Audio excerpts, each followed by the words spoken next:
Welcome. I'm just going to do my first sealed event for the Brothers War. I've already played a Phantom Sealed in the midweek Magic, so yeah, I think it's going to be quite interesting. It gives you a little bit of information about the different colour pairs, a few strategies you might try out, but I think I'll just jump into it. I've already got a little bit of an idea of what to expect.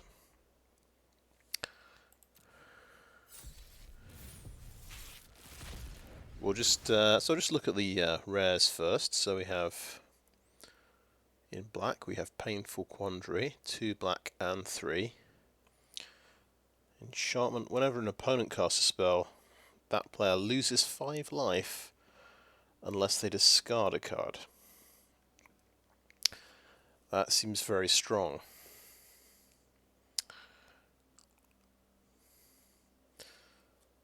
So yeah, you could combine that with an aggressive approach to get the life total down, or with card discard, perhaps.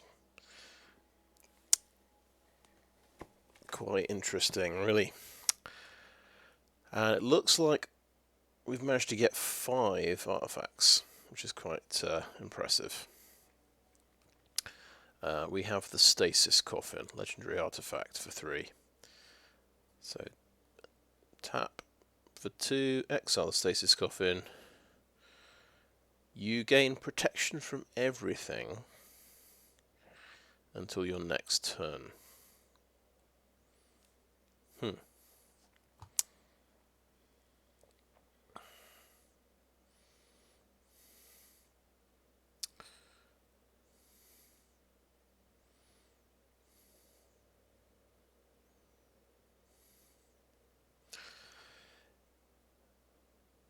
So, yeah, interesting. I suspect this is not very good. You get to stay alive for an extra turn. Let's say you're getting beaten down by a big bunch of creatures.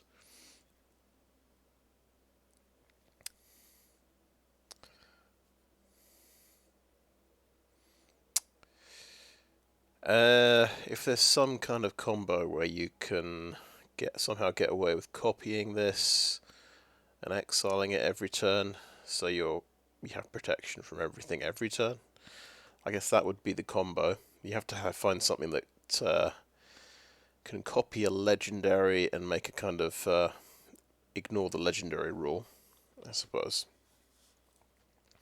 I don't think I will be playing this card. I think it will be a waste of a slot in the deck. Phyrexian Revoker, 2 mana for a 2/1. As Phyrexian Revoker enters the battlefield, choose a non-land card name. Activated abilities of sources with a chosen name can't be activated. So I believe this. I believe Planeswalker abilities are activated. This can shut down maybe Wandering Emperor and things like that. Pretty good card, but you don't play it in limited. You don't know what your opponent's playing. But I suppose at the end of the day, it's a 2/1 for 2. It's not a great beatdown card, but you could get away with running it. There might be something important you need to shut down that might just be in play. I played Platoon Dispenser, which can make a 1/1 creature for 4 mana. So something simple like that might be in play, and this could shut it down. Phyrexian Dragon Engine. So a 2/2 double strike for 3. I did see somebody play this against me. It's a Phyrexian Dragon. When the Phyrexian Dragon Engine enters the battlefield from your graveyard, you may discard your hand. If you do, draw 3 cards. Okay, so it looks like it's for aggressive aggro decks that kind of empty their hand. It's got a similar effect to the Ogre Head Helm, I believe. And you can unearth it for 2 red and 3. And it melds with Mishra, claimed by Gix, which is the exciting new mechanic in the set. Meld. Melding a pair of cards results in a single combined permanent. Copies can't be melded. Okay. Mishra lost to Phyrexian is a 9/9. And it does a lot of things when it enters the battlefield or attacks. In fact, you choose 3 of them. Yeah, that looks pretty insane.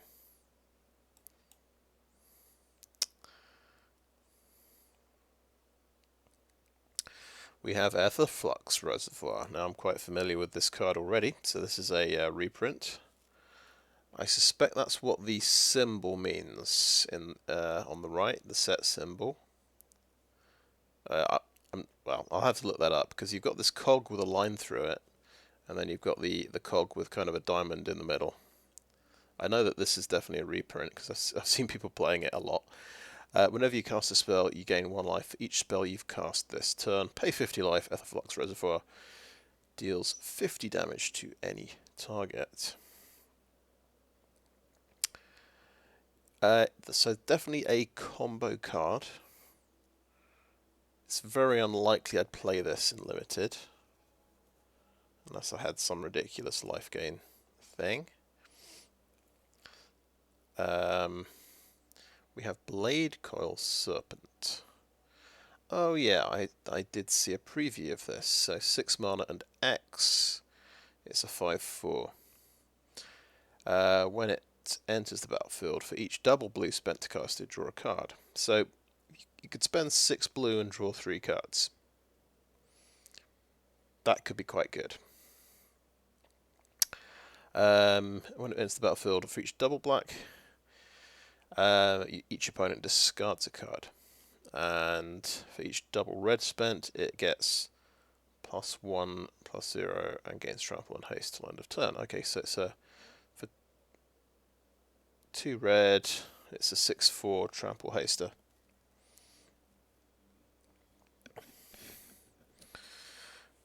Seems good. Definitely want to play this one.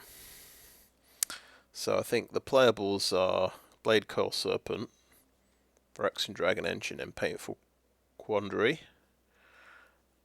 You might play Phyrexian Revoker. I tell you what. Yeah, I might decide to play this because it could shut off the unearth ability on certain cards as well. You might not want to see a Phyrexian Dragon Engine coming back, for example, when it could refill somebody's hand. It says these rares plus 2 more were opened in your sealed packs. Oh, we'll look out for the 2 extra rares.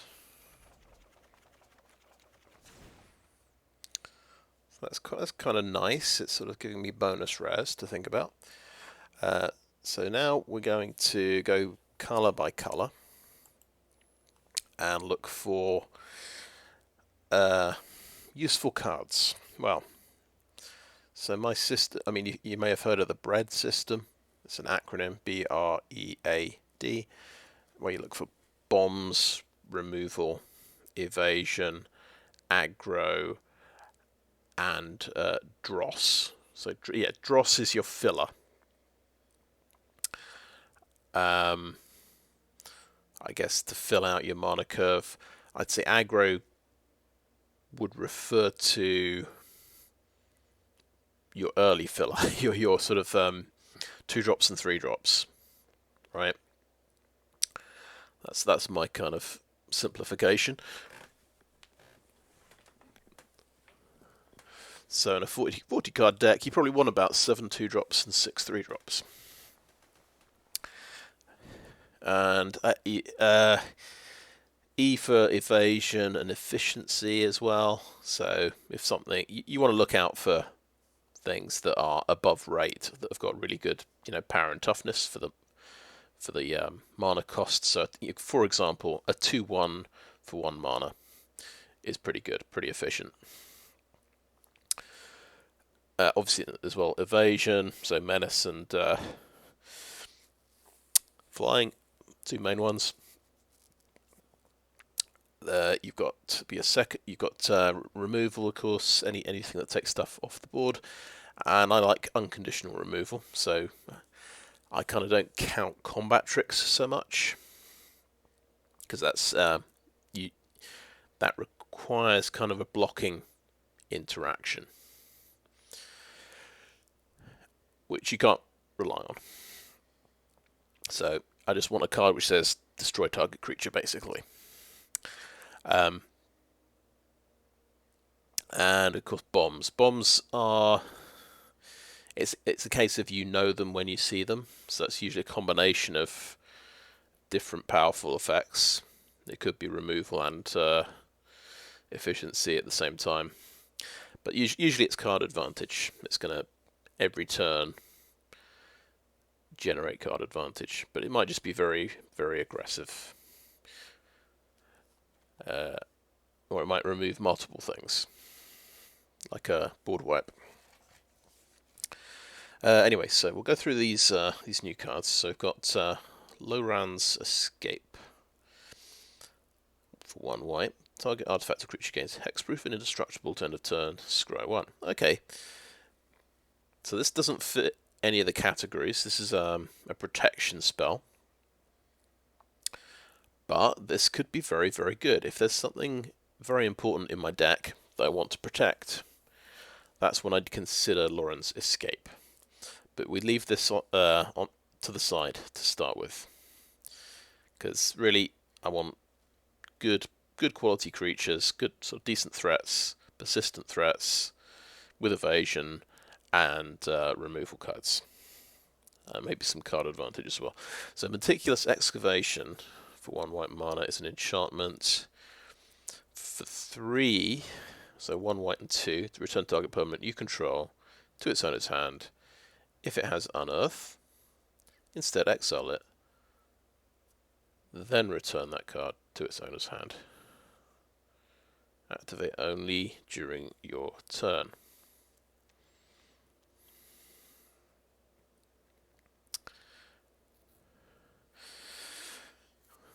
This is kind of interesting. Right, why would you want to bounce your own creatures to your hand?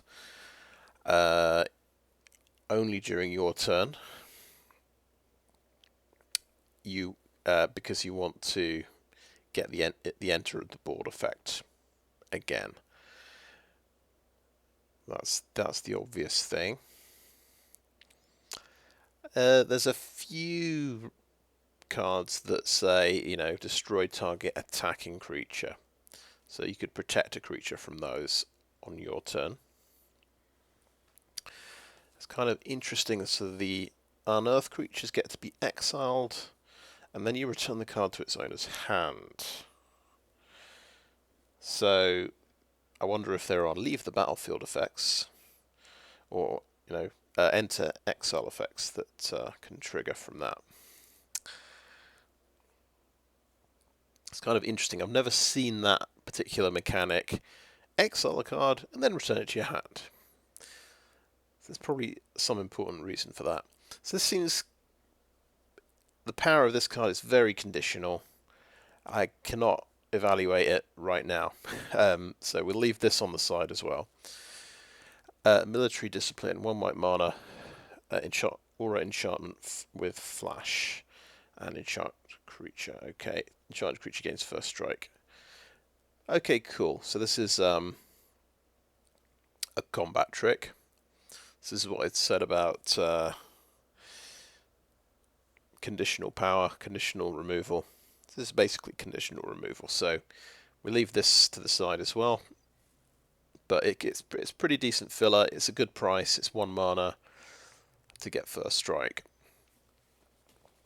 Might be good, and it gives you a persistent sort of bonus of 1 power, which is just okay, I guess. Recruitment Officer. Now, I've seen this before. This is good. It's a 2/1 for 1, and it gives you basically card advantage if you can put 4 mana into it. And it's for every 4 mana, you get a creature card with mana value 3 or less from among the top 4 cards, and you can put it into your hand. You see, but rests on the bottom of your library. So yeah, just a solid, aggressive card that can also give you card advantage. We have a Gixian Frontliner, so this is an artifact creature that's turned up in white because it costs white to... It has a white mana symbol on there, which you need to unearth it. So this guy, whenever he attacks another target creature you control, gets +1/+1 to land a turn, so he can't target himself, is what I'm taking from that. We can bring him back for 1 mana, so he's kind of got, oh yeah, unearth. We've got to read unearth.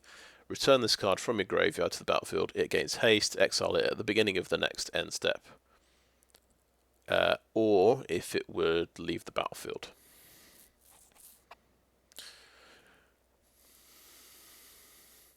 Alright. I'm just thinking about Meticulous Excavation.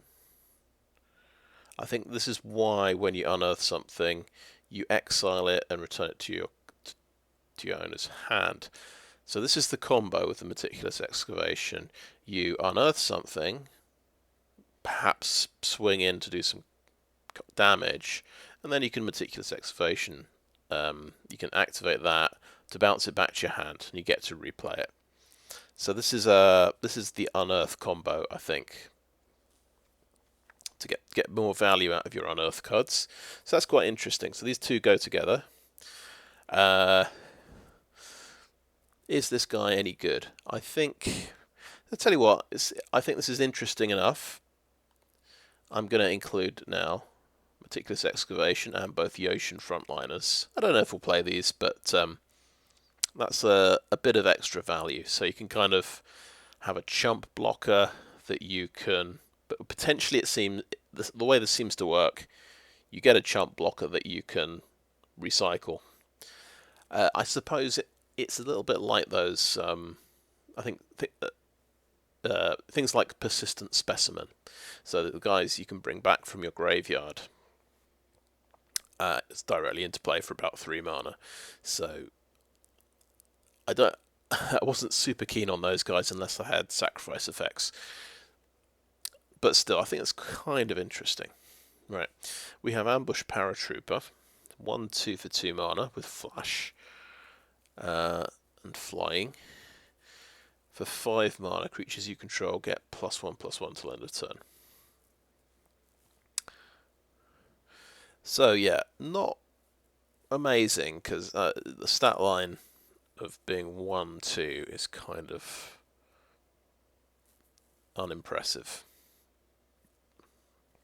But it has flying. It's got a bit of extra utility. Because you can flash it in and you can bump your team with it. I think it's just about playable. We've got the Deadly Riposte, so does 3 damage to a tapped creature and you gain 2 life, instant speed, 2 mana. This is a removal spell. It's I mean, all removal spells are conditional to some extent usually. Right, I think most things in this set are going to tap to attack, so we'll probably see a bit of vigilance here and there, but good removal spell. Okay, Powerstone Engineer, 2 mana for a 2/1. When he dies, you make a tapped Powerstone token. Okay, and these Powerstone tokens are kind of they can only be, the mana can't be spent to cast a non-artifact spell. What it doesn't say, of course, you can use the mana to pay for an ability. For example, we've got an important ability here, Meticulous Excavation. So I'd say this guy's okay. It gives you a bit of value when he dies. I'm going to by default, I'm going to assume Power Stones are going to be quite useful. So I think we include this guy. Just, yeah, basically anything that gives you a bit of extra value when it dies or enters the battlefield effect may be worth playing. We've got Recommission. So yeah, I've seen this card before. So this return target artifact or creature card with mana value 3 or less from your graveyard to the battlefield.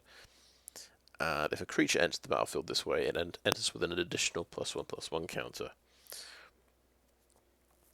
So I think this is quite good. So it would be, I think it would be particularly good with maybe Ambush Paratrooper to get a 2/3 flyer. Just looking at what I've got so far. And I think the power in this card is sort of a later game when you've got a few different cheap things to choose from. So you can bring back the most important one for the job. And also it only costs 2 mana. So it seems all right. It's going to really be great if you can bring back something that gives you more value. So maybe Powerstone Engineer. He's already given you a Power Stone. You can bring him back and he can die and give you another Power Stone. Or Recruitment Officer can dig out more creatures for you. Ocean Medic. So 1/4 lifelink for 3 mana.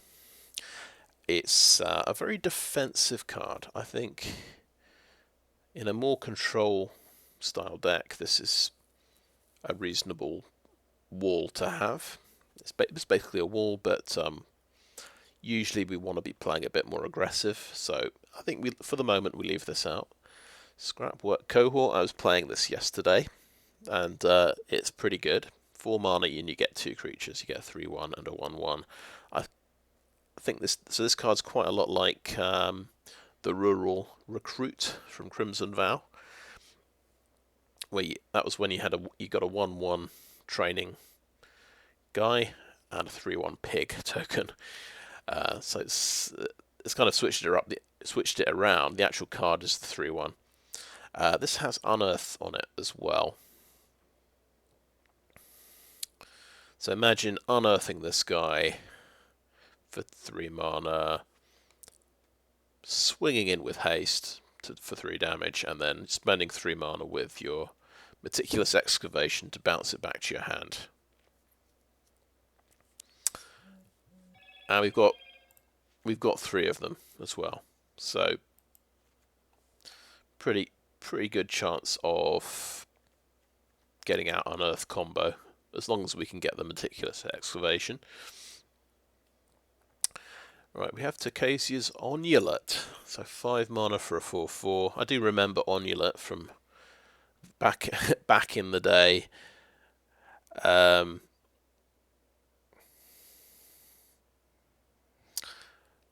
Yeah, I think the original Onulet was, I think it was a 2/3 for 3 mana, and you gained 2 life when it died. So this is a 4/4 for 5 mana, and you gain 2 life when it leaves the battlefield, and you can unearth it to get a bit more value out of it as well. So yeah, I think we like anything with unearth now. So, and this is maybe a decent curve topper, I guess it looks like.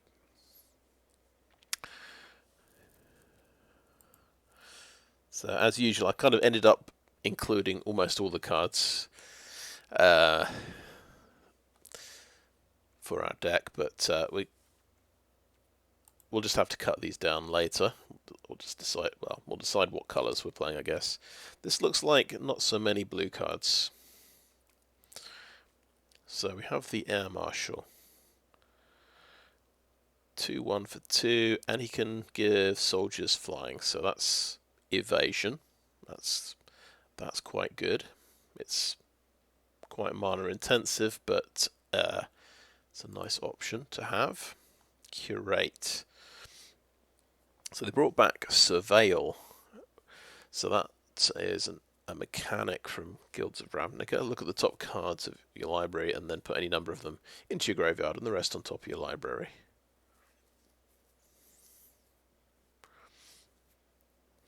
Yes, so surveil 2 and then draw a card. I think it's an okay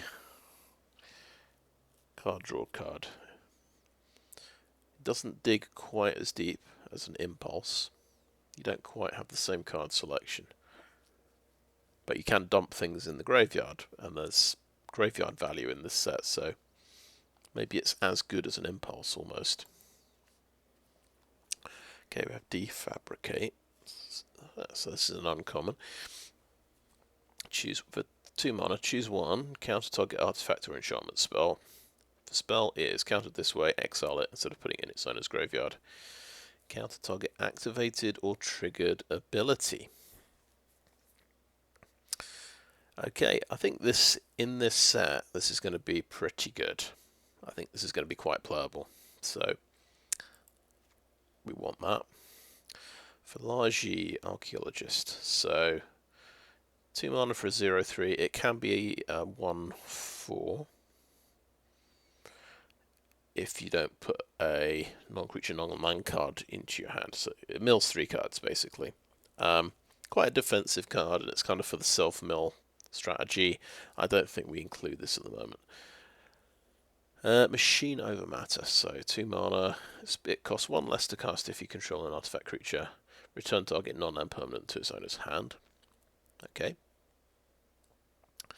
So yeah, it's quite cheap. It's sort of pseudo removal. It's a tempo card.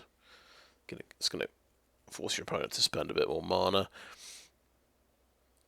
Probably quite reasonable. Third Path Savant. So 2/3 for 3. For 7 mana you can draw cards. I did play this guy yesterday. I didn't get to 7 mana. I didn't manage to draw any cards with him. But yeah, if you're making lots of Power Stones, I think this guy could be good. So yeah, I think we'll think about this guy. Wing Commando, so 2/2 for 3 mana with flying and has prowess. Okay, this is very good indeed, I would have to say.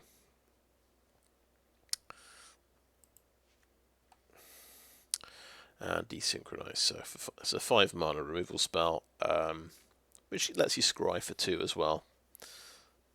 Pretty reasonable. Depth Charge Colossus, interesting. Okay, 9/9 for 9. I see. Doesn't untap during your untap step. You got to pay 3 to untap him. For 6 mana, he can be a 6/6. Not particularly cheap, is he? I guess the idea is most of the time you're reanimating this from the graveyard somehow. I'd say this is too expensive to be very impactful. I think we'll go ahead and not consider this one. Right, red, blue, 2/1, third path Iconoclast. So yeah, we have the third path Savant. As Mishra's army bore down on Teresia City, Corlo felt his focus, his patience, and his willpower twined together. With a deep breath, he plucked answers from the air. That's quite nice. When all you have is a hammer, everything looks like a nail. I merely propose expanding our toolbox. I was hoping that would add to the story. I guess it does. So, whenever you cast a non-creature spell, create a 1/1 colorless soldier artifact creature token. Okay, that's really good. So this goes in the red-blue spells deck, and then we've got our Bladecoil Serpent. So yeah, that's obviously fantastic. Right, so we look at black, the Dredging Claw. Yeah, so equipment, it gives your creature +1 Power and Menace. Whenever a creature enters the battlefield from your graveyard, you can attach Dredging Claw to it. So that's sort of for reanimator kind of deck, I guess. It would work with Recommission. But I suppose it's not that exciting, really. Gixian Infiltrator. Whenever you sacrifice another permanent, put a +1/+1 counter on Gixian Infiltrator. So, yeah, we've got to figure out if we've got much sacrifice.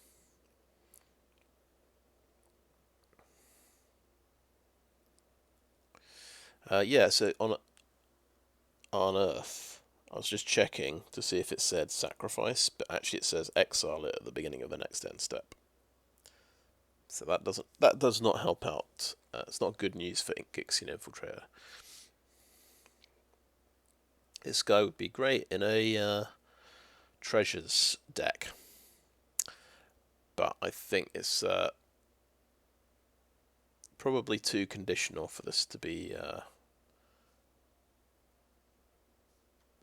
to actually include this right now. Might come back to it. Go for the throw. It's really good. So just destroy target non-artifact creature. Fantastic for 2 mana. Really great 2 mana removal spell. Here's one of our extra rares. We've got Razorlash Transmogrant. This is a zombie artifact creature. Because why not? So it's a 3/1. Can't block. For 4 and 2 black, return Razorlash Transmogrant from a graveyard to the battlefield with a +1/+1 counter on it. This ability costs 4 less to activate if an opponent controls 4 or more non-basic lands. Interesting. Only 2 black mana to come back. That's a 4/2. Yes, it's like quite cool. Persistent creature, and it punishes people for non-basic lands. It means it's not quite as good in limited when people don't have any non-basics, but maybe this is good enough even for 6 mana. Maybe we'll consider that one. The Battlefield Butcher, 1 black and 2 from a 1/4 soldier. So for 5 mana and tap, each opponent loses 2 life. This ability costs 1 less to activate for each creature card in your graveyard. Okay. And that's instant speed. You can do that at the end of your opponent's turn. So you can get a block in and use his ability. And if you're playing a self-mill deck, it's going to eventually become free to do that. So I think this is good. This is like an evasion card. It's direct damage, isn't it? Which is basically like evasion. So pretty good. Gruesome Realization. Yeah, we like this one. So it's either draw 2, lose 2 life, or my opponent's creatures get -1/-1 till end of turn. So I think that's pretty great. It is sorcery speed though. Kill-Zone Acrobat. Yeah, 3/2 for 3 mana. You can sacrifice another creature or artifact when it attacks to give this guy flying. So it's got an evasion, and it's quite an expensive evasion ability, but it's not bad. It's not really. I don't think it's a standout creature. I think we skip this for the moment. Moment of Defiance. 3 mana. Target leech. Yeah. Oh yeah, somebody used this on me. Target creature gets +2/+1 and gains lifelink till end of turn. Draw a card. So this is, I'd say this is a good combat trick, because it actually replaces itself. You can get punished, obviously, if your opponent uses instant removal on the target. So it fizzles. I think this is okay. I think I want to consider this one. That lifelink can be quite a big deal if you're trying to race somebody. Transmogrant Altar for 3. So yeah, this can make mana for you, or 3/3 zombies. This can effectively upgrade your creature. So if we look at our Gixian Frontliner, he's only a 1/1. He can get unearthed as well. So he's kind of like, in this scenario, he's our persistent specimen. It's like the 1/1 skeleton who comes back, and that's the combo. You want to just keep bringing this back and sacrificing it to make 3/3 zombie artifact creatures. So I think this is a pretty powerful combo piece, and I think suddenly the Gixian Infiltrator is starting to look quite good. Maybe we include that now. Scrapwork. Oh yeah, let's look at our mole, the Ravenous Giga Mole. So this is one of the self-mill cards.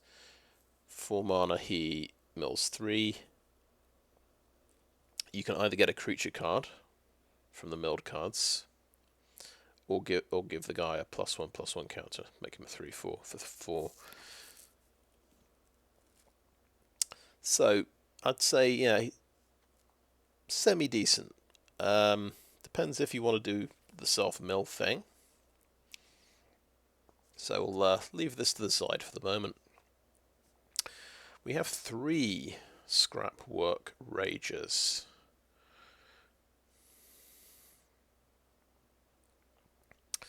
You know, I tell you what, and I'm just rethinking Kill-Zone Acrobat. If we're going for the sacrifice deck with your powered by Gixian Frontliners, this is another sacrifice outlet, and this is, so including these guys is going to improve Gixian Infiltrator. So I think a 3/2 for 3 is kind of a standard set of stats, and the ability to give it flying could be quite big. You can only, of course, you can only do that when you're attacking, so you can't do it on the defense, unfortunately.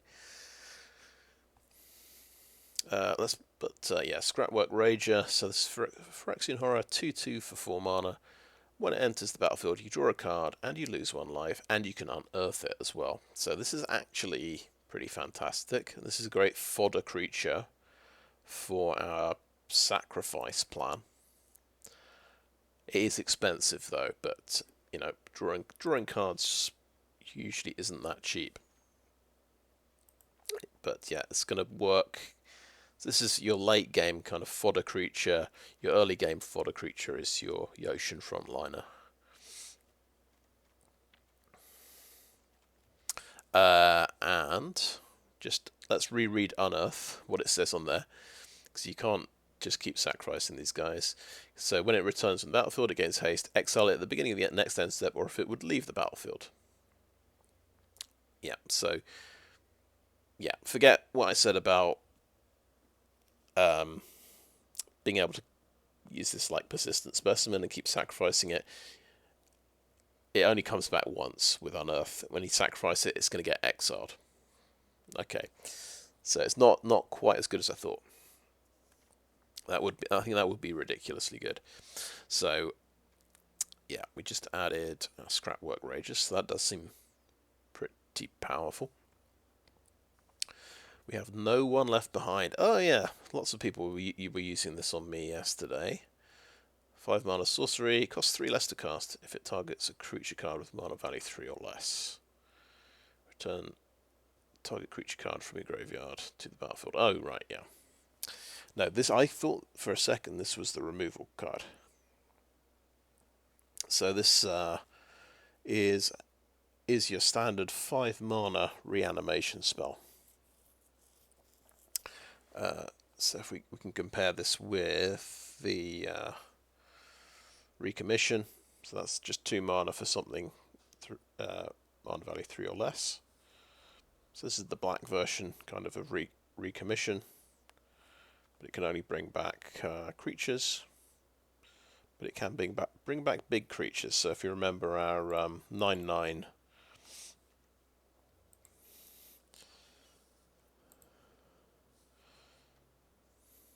yeah, 9/9 depth charge Colossus. If we can get that in the graveyard, we can reanimate it maybe with this guy. So, interesting card. More for the self-mill style of deck, I would guess.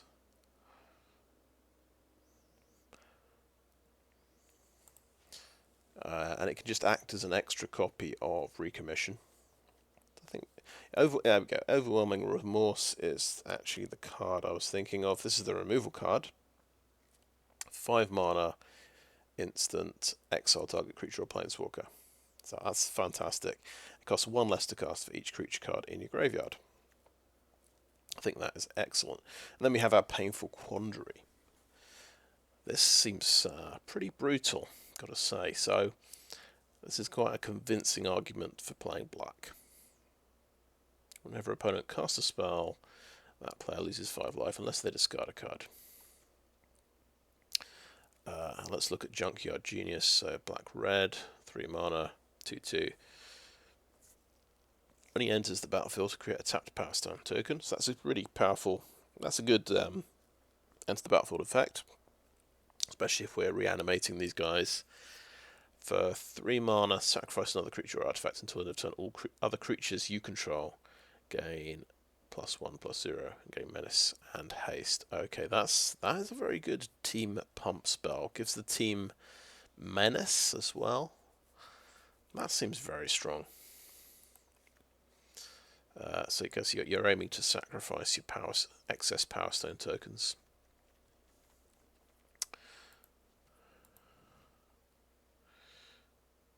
So I think we ended up including pretty much all the black cards. We've kind of left the self-mill kind of things behind for the moment.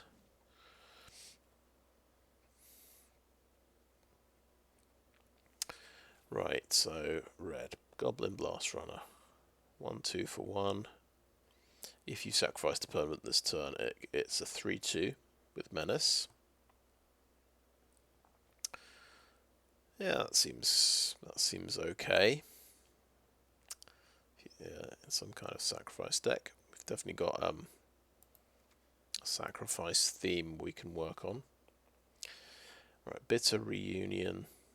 Couple of mana for enchantment. When it enters the battlefield, you may discard a card. If you do, draw 2 cards. Okay. For 1 mana, sacrifice Bitter Reunion. Creatures you control gain haste until end of turn.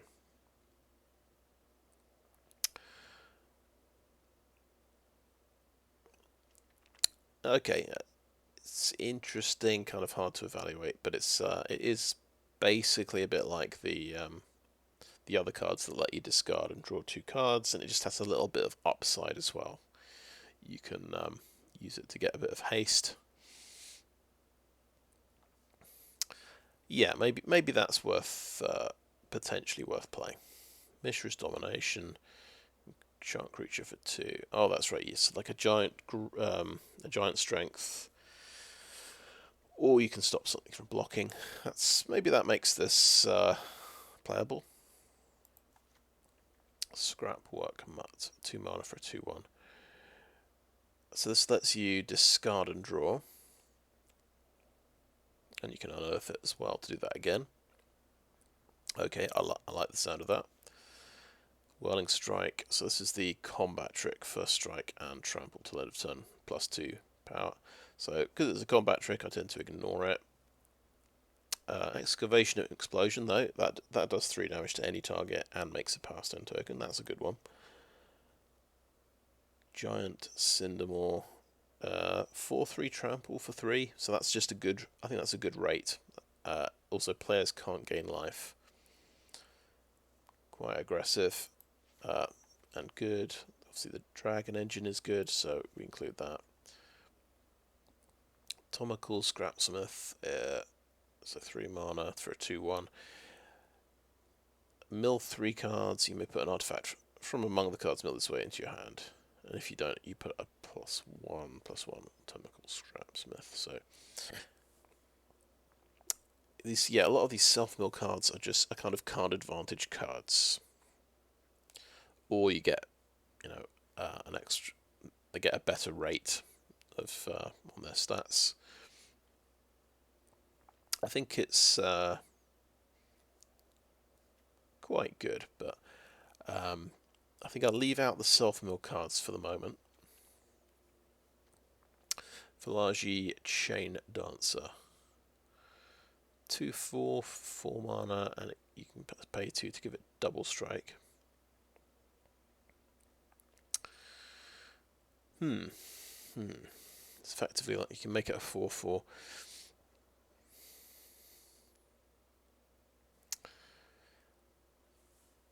I'm not a huge fan of things that are big power sinks. I mean, I've included Third Path Savant, which is the ultimate power sink. Maybe this is good, I'm going to say. So let's include that. The Fall of Krug. Okay, sorcery, 2 red and 4. Choose target opponent, destroy target land that player controls.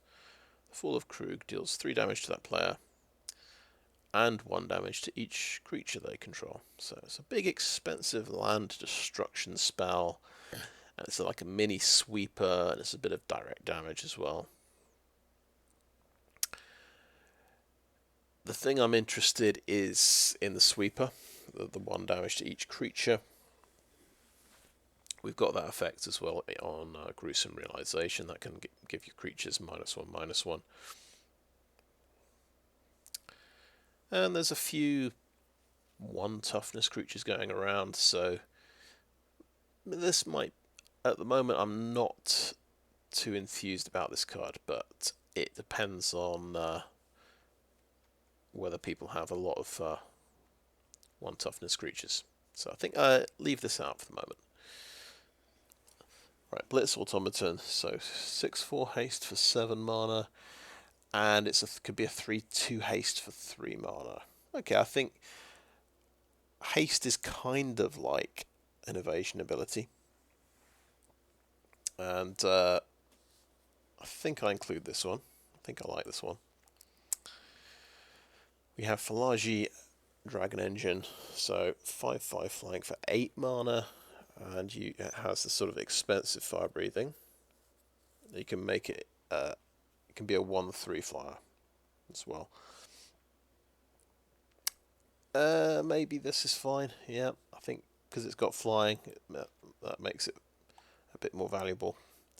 We'll check out the green here. Giant Growth. Okay, this is one of the best. Giant Growth has always been one of the best combat tricks because it's just very efficient. It's like a bit like Lightning Bolt. Even so, it's yeah, it's like a conditional removal spell. So I think we skip it. Blanchwood Prowler, a 1/1 for 2 mana. So he mills 3. You can put a land into your hand if you don't put a +1/+1 on it, so it becomes a good grizzly bear. This can be very useful for just not missing land drops and fixing mana and things like that. Yeah, I think I kind of like this card, to be honest. Atomical Honor Guard, so 3/1 with Ward 2 for 2 mana. I think we have seen a few things that sweep and do 1 damage to everything. I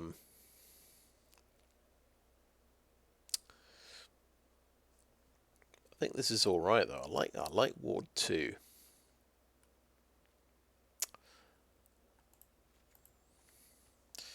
Right, Agothian Opportunist. 3/2 for 3, and it makes a Powerstone token, so it does a bit of ramping out of mana. Pretty good. Burrowing Razormaw, so you mill cards when it dies. Also, it's a 4/2 for 3, so quite good. Maybe we'll skip that one for the moment. Perimeter Patrol. Whenever an artifact enters the battlefield under your control, Perimeter Patrol gets +1/0 until end of turn. Okay, so that is a 3/3 for 3 mana as well, with a bit of upside. That's pretty solid. Wasteful Harvest. Mill 5 cards. You may put a permanent from among the cards milled this way into your hand. Okay, that's some pretty serious dedicated self-mill. Shoot down 4 mana sorcery, exile target artifact, enchantment, or creature with flying. Might be quite a good removal spell in this set. There's quite a lot of artifacts, so include that. Tornos' Tinkering, 4 mana, put instant, put 2 +1/+1 counters on target artifact, creature, or land you control.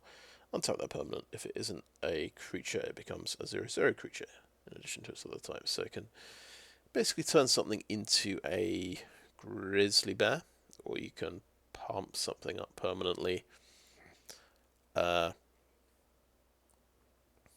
it untaps something. So it's a pretty good combat trick, I would say. I think the best combat trick maybe so far is the one that gives lifelink. Moment of Defiance. I like this one because it actually replaces itself. It gives you lets you draw a card. Cradle Clear Cutter. So a reference to Gaia's Cradle, of course. Add an amount of green mana equal to Cradle Clear Cutter's power. So the prototype version is going to add 1 mana. The expensive one adds 3. Kind of cool. I think that's nice. It's a ramp card. It's kind of an expensive elf, mana elf, but it's got potential with different ways of pumping it up and getting more mana out of it. Rust Goliath, 10/10 for 10 with reach and trample, and you can prototype it for 5 mana for 3/5 reach trample. Keyword here is reach. I do like reach creatures because so many games are just decided by who has the flyer or who has the big flyer. So I think that's definitely a good. We'll just look at the sort of out and out artifacts. Some of them are brown, some of them are silver. We've got Bone Source. That's quite cheap, quite a cheap pump piece of equipment. Might be good, just because it's so cheap. We've also got, we're looking at colourless here. So we've got colourless lands. So Demolition Field, add a colourless, and then for 2 mana, sacrifice it to destroy target non-basic land.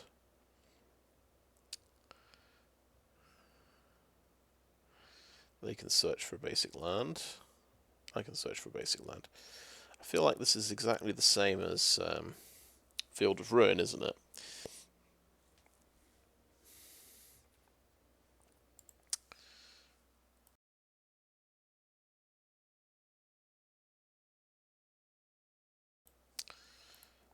Sorry, just back for a second. Right, Aeronaut's Wings. Give something flying. Maybe this is actually pretty good.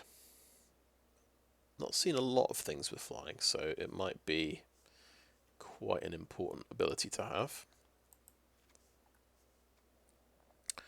Elsewhere Flask, 2 mana. Oh, well, first of all, when it enters the battlefield, you draw a card. That's good. Sacrifice it, choose a basic land type. Each land you control becomes that type until end of turn. Right, so it is a mana fixer. Yes, that might be quite good. I think, yep, playable. Energy Refractor is similar. It's a mana fixer, 2 mana, and you draw a card when it comes into play. So if it's replacing itself, then if it's only 2 mana, it's pretty good going. The Levitating Statue, 2 mana artifact. It's not an artifact creature, mind you. It's an artifact that's flying. Whenever you cast a non-creature spell, put a +1/+1 counter on Levitating Statue. Right, that sounds pretty good. And then for 2 mana, it becomes the 1/1 construct artifact creature till end of turn. This sounds pretty good in a spells deck. Yeah, that is potentially amazing. I think you definitely want to play that. Okay, we have the Millstone.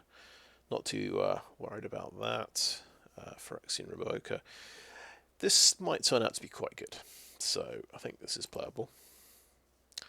Jalem Tome. So this is the draw card, then discard a card.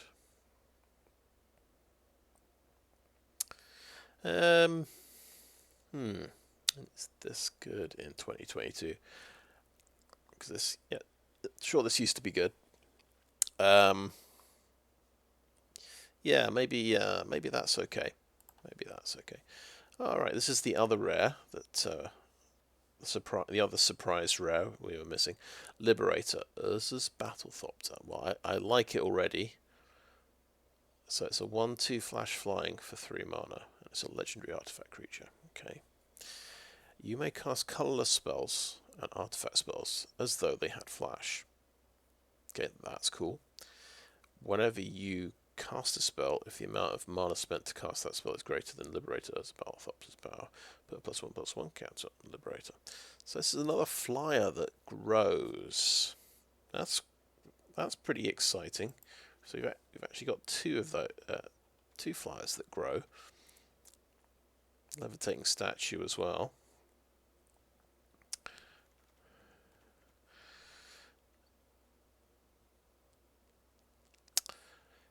Yep. Then we have this have supply drop. So this is actually an artifact combat trick. You can flash it into play and give something +2/+2.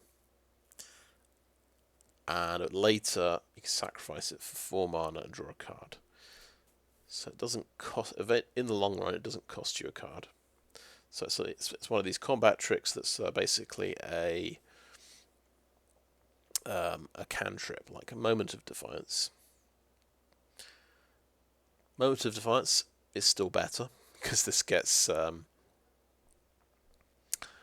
this only costs 3 mana to replace itself. This is fully 7 mana before you get your card back. But on the plus side, you can't get blown out with supply drop. If your creature targeting gets instantly removed, you don't lose the supply drop. You still get to sacrifice it for a card. There's definitely an argument for this card. I think we'll have a think about that one. All right, we have the Tower Worker. Yeah, that's right. And you have your different assembly workers. So this is 1/3 with reach, and you get colorless mana from it. And if you have the Mine Worker and the Power Plant Worker, you add 3 mana instead. So it's kind of like a creature-based Urzatron thing. I kind of like reach on creatures. Just I think it gets to be ramp as well. So it kind of does 2 things. Stops the cheap flyers. Not bad, actually. And then we have Flux Reservoir. I didn't see any way to do a lot of spells in 1 turn, or gain lots of life in any other ways. So I don't think this is going to work in the deck. Nice card though. Stuff bits maybe more for constructed.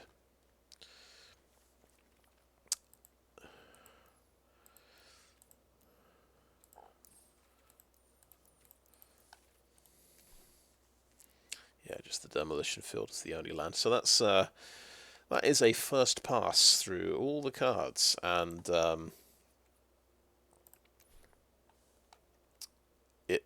we haven't done an amazing job of cutting cards from the deck. There's been a handful from each colour that we've set aside, and we're potentially going back to these. I've left out most of the basically combat tricks and self-mill cards. If we decide we're playing self-mill, is that it's quite well supported. There are quite a few options for that. But yeah, let's have a look here. So yeah, it does have the lands automatically. So we've got a situation where we have to cut 46 cards. The easiest thing is to look at the colours, and we kind of gives us a vague idea of what's strong. So it looks like, funnily enough, we are going to be playing black. I think that would make a lot of sense. Black red or black blue, or even black red blue. We did find some quite interesting stuff in white, like we found that meticulous excavation idea, but I think maybe that is not what we're going to go for this time. So I'm just going to cut white, and I'm going to cut green as well.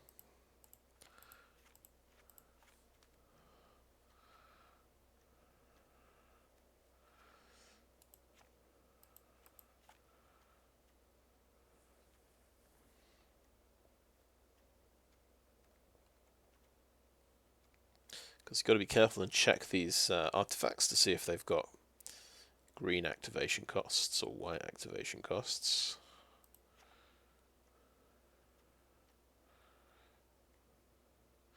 Yeah, Scrapwork Cohort we'd have to miss out on. This does have this is quite good, but I suppose we're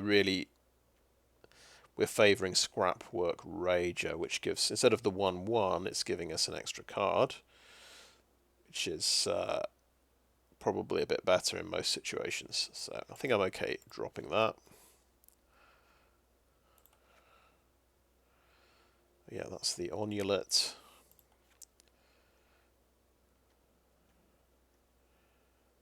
Yeah, that's right, the Clear Cutter. Yeah, Rust Goliath's actually pretty good, so it's a shame to drop this one, but I think it's for the best. Okay, that gets us down to 64. We've got to cut 24 more cards. Probably cutting either red or blue is the next step here. I think what I'll do though, I'll call that end of part 1, and I'll just have a longer think about what to do with the deck. So thanks for watching so far. And welcome back, guys. Yeah, so I've put the deck together. We've got I've cut blue, and I've gone for black-red with a sacrifice theme. So our sacrifice payoffs, we've got a couple of Goblin Blast-Runners and a Gixian Infiltrator. And these specifically, I realise they trigger off sacrificing any permanent, which is quite helpful. I realised, so I did a search basically for sacrifice effects like that. I realised that Bitter Reunion would actually be really good because it's got quite a cheap sacrifice effect on it, and it's kind of handy. You discard and draw 2 cards, so this could be quite a useful sort of mana fixer on turn 2 if we need to find some more lands or something. We've also got Elsewhere Flask, so this just draws a card when it comes into play, and you can sack it to fix your mana for a turn, basically. So yeah, just the important part of these cards is the sacrifice part, really. And it is very helpful that they give you a card back as well. I didn't find room for supply drop, so this is the combat trick artifact, because it does cost you 7 mana in total if you want to get the card back out of this card. But nevertheless, you could play this. It's playable. It goes with it could go in the deck. And I had to, just to make room, get it down to 40 cards. I've cut one Kill-Zone Acrobat, so he's another sacrifice outlet. So we've still got 2 of them, and it's probably fine having 2. I wanted to keep hold of all 3 Scrapwork Ragers. So these, this is sort of my card draw, really. 4 mana, enters the battlefield, you draw a card and lose 1 life, and you can unearth it as well. And it's a really good sacrifice guy, because you can unearth it as well, get another card. That just seems really good to have. So we've got these sort of cheap things that sacrifice themselves. We've got Transmogrant Altar as well as the Kill-Zone Acrobat. So that's another sacrifice outlet. We've got Junkyard Genius, who can sacrifice things, creatures or artifacts, and it pumps the team and gives everything menace and haste. So that's kind of a bonus. This guy even comes into makes a Powerstone token when he comes into play. So things that make kind of trash to sacrifice are quite good. So Excavation Explosion. It's a 3 damage removal spell, but it also makes a Powerstone token. So that definitely makes the cut in this deck. And I'm kind of excited by Transmogrant Altar. So this can make 3/3 zombie artifact creatures.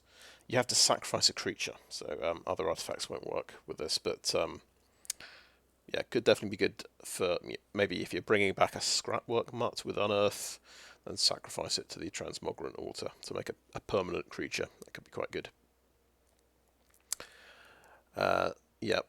So that's the theme of the deck. Sort of sacrifice. Got a few payoffs and a few sort of sacrifice outlets. There's a few other things we can do. I should mention Razorlash Transmogrant. I think it was a struggle to actually fill up the kind of the 2-drop slot. We managed to get 7 2-drops. Not 100% on this card, but it's an aggro.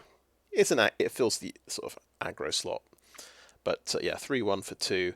Potentially you can bring it back for 6 mana, which is quite expensive. Which is why I wasn't too keen on this. But it kind of works in the deck. The other cool things we've got are the Levitating Statue. So whenever you cast a non-creature spell, this gets a +1/+1 counter. And we're running, let's see, 15 creatures. So we've got 8 non-creature spells to try and pump this up. It costs 2 to turn this into a creature. So that seems like a really good deal. I think that's pretty good for in limited. We've got Liberator, Urza's Battlethopter, which is a bit similar. It's a flyer that you can pump up. In this case, he's also got Flash. He gives all colorless spells and artifact spells Flash. Whenever you cast a spell, if the amount of mana spent to cast that spell is greater than Liberator's power, so when it starts out, you just need to cast a 2 mana spell. You put a +1/+1 on Liberator. So so you've got 2 flyers that can actually grow out of control potentially and be quite scary threats. And then in the top end, of course, we've got Painful Quandary. I thought this is going to be my late game win condition. Whenever an opponent casts a spell, that player loses 5 life unless they discard a card. I've also kept the Bladecoil Serpent in there. So we've only got black-red, so this can maybe discard, make my opponent discard. It can come in with haste as well. So I feel it goes well with Painful Quandary, because the less cards they have, the less things they can do without losing lots of life points. I think we've got 3 removal cards in the deck, so there's Overwhelming Remorse is a really good one, which gets a 5 mana instant removal, exile target creature or planeswalker, and it's cheaper for each creature card in the graveyard. So we're a sacrifice deck. We're going to put a few creature cards in there. I decided to not to exclude all of my self-mill cards. So, for example, you might think Tomical Scrapsmith's a pretty good card in this deck. It mills 3 cards and brings an artifact card back, potentially that you've milled. But the problem is, I never want to mill Painful Quandary. I don't have a way of bringing this enchantment back from the graveyard, so I thought, and it just seemed like an easy way to cut a few cards as well. Any self-mill things have been left out, so yeah, I'm not playing the Gigamole. I've left out Battlefield Butcher. Potentially you could play this as well, but I thought this card's probably better in the self-mill deck.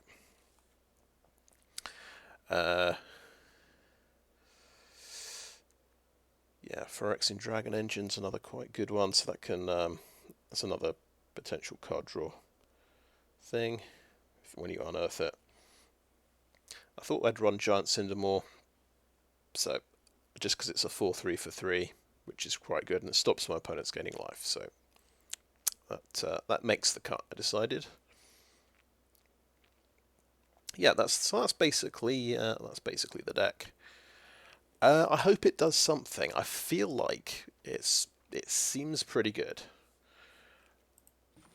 I feel like it ought to be good, but I don't know anything. Yeah, no one knows anything at the moment. So we just have to play it and see what happens. I think my first Dominaria United Sealed, I went 0-3. And I thought my deck was quite good back then as well. But we'll see. We'll see if we can beat 0-3 at least.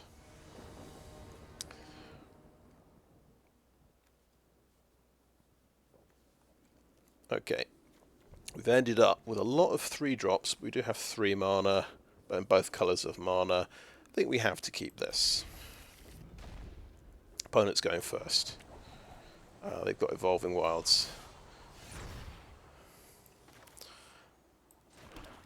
Because that would be a brilliant sacrifice effect to have in the deck, but I'm pretty sure we don't have. I would have noticed if we had Evolving Wilds. So it's red and white.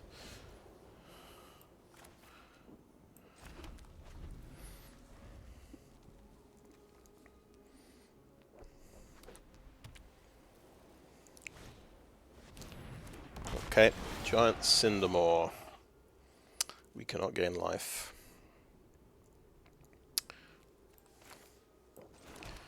I think this calls for an Excavation Explosion.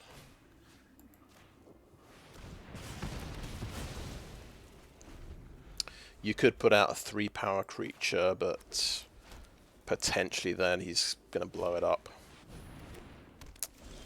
And swing in for 4 damage. Right, interesting. So 4 mana, rare. This is a rare artifact. You may put a creature card from your hand onto the battlefield for 4 mana. Wow, okay, so we're expecting some huge creatures to just suddenly appear. Okay, cool. We actually have an artifact. We can use our Powerstone to play Elsewhere Flask and then play one of our 3 mana thingies. Hopefully it uses the Powerstone, yep. Cool. We find a Bladecoil Serpent, that's pretty cool. We can cast that next turn as well. I think I'm going Giant Cindermaw. I kind of want him to use his removal on this, so he is maybe short on removal for the Bladecoil Serpent. Okay, what horror is this going to... Well, he doesn't have to use it yet. He can use it on my turn. This is terrifying. Literally any card. It could be the 10/10 for 10 mana.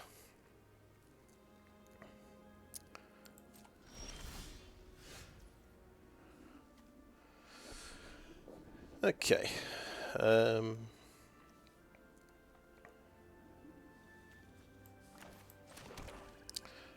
I think it's a Bladecoil Serpent. I'm not gonna stand on ceremony.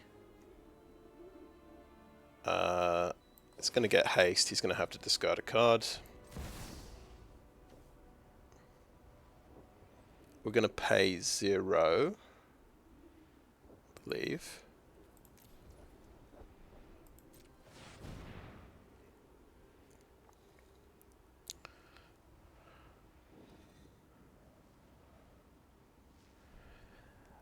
And I think, you know, we could sit here all game, not attacking, just in case he's got like a 10/10 creature in his hand.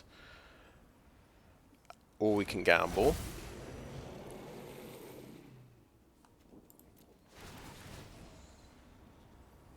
And just start swinging in. And maybe we lose our Bladecoil Serpent. Because he's going to play the creature at the end of his turn anyway, and we're going to see what he's got.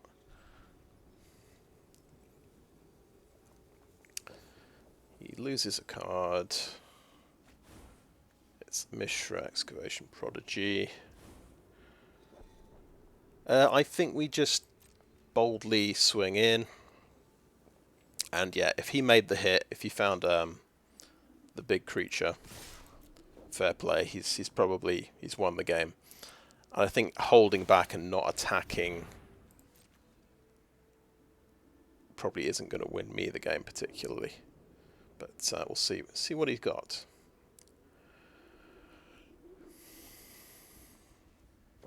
I guess actually it's a Wormcoil engine.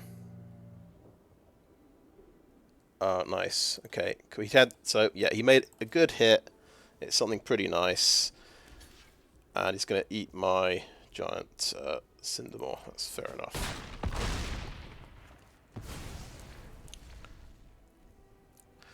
And we'll end the turn there. So the bad news, that's got Death Touch and Lifelink. So it stopped him gaining life. When it dies, you get 2 Phyrexian worms. So he kind of, it's quite nice. He hit a mythic, a pretty powerful mythic. Okay, that's 4 damage and that's removed. Okay. We gambled there, but yeah, he made he had a really good hit there. I guess probably in his opening hand, and then we just, yeah, a 6/6 life linker is just going to kill us. There you go. If we hadn't attacked, what would have happened? He'd have played that end of turn. He'd have blown up my dude, my 4 mana dude, 4 toughness dude anyway, and he'd have been able to swing in with this. So he probably would win anyway, but I would be in a slightly better situation. This can do 4 damage. This guy can do 3 damage. He's got 1 card in hand.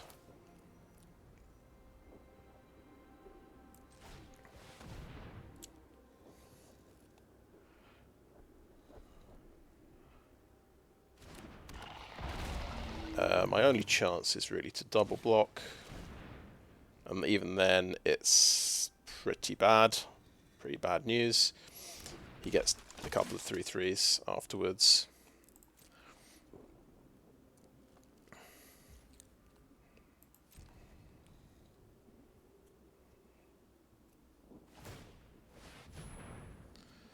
Okay, I guess he had 4 mana there, and he's got something else.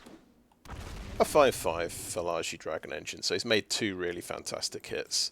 But obviously, with Quicksilver Amulet, you're going to have a few more huge creatures in your deck, I guess.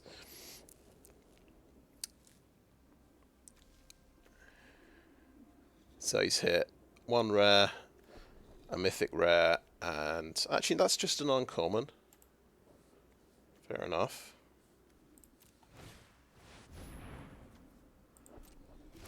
and then he can pump things up, because he's playing equipment cards as well. I don't know why you'd bother playing equipment cards, but okay.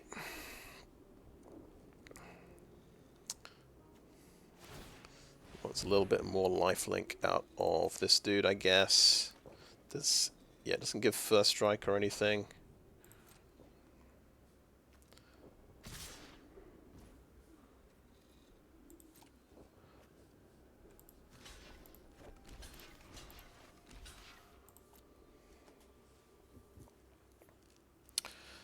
I'm going to have 7, 8 mana next turn.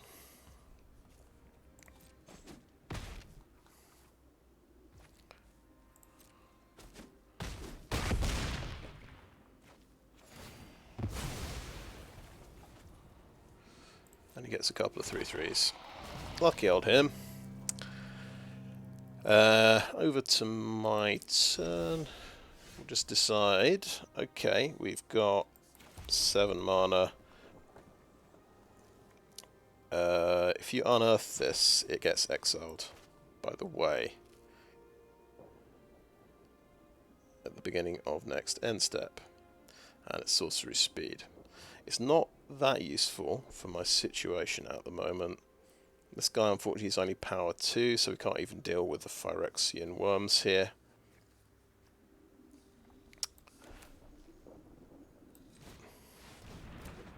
But that is a blocker at the very least. We can play a Transmogrant Altar.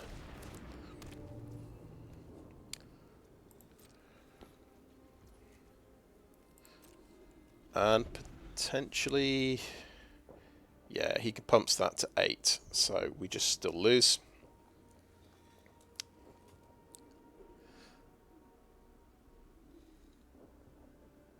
So yeah, I guess we lost a Quicksilver Amulet. I think it's probably the right call to swing in into it, even though obviously I got punished. Because I don't think I can really play around it. I don't think I've got removal for Quicksilver Amulet. So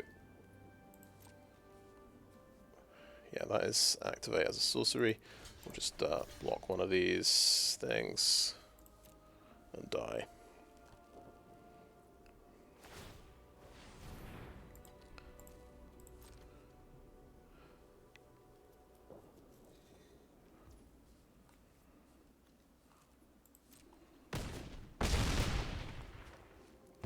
Okay, I'm pretty confident there's probably almost no configuration in my deck that would beat that. Well, the one thing that occurs to mind is I do have one blue counter spell, the one that counters artifacts or enchantments for 2 mana. So yeah, if I'd happened to draw that at the right time, I could have countered the Quicksilver Amulet.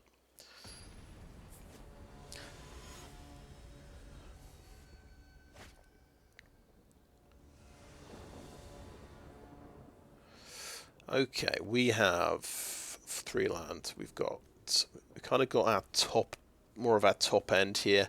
At least we're drawing a card of Elsewhere Flask that could draw us into the 4th land that we're going to need. It's a little bit slow. They're going first. Okay. And we've drawn all 3 Scrapwork Ragers. That's either very good or very bad indeed. Phalanx Vanguard, that's a 2/2. Okay. We've hit a 4th swamp. That is definitely something.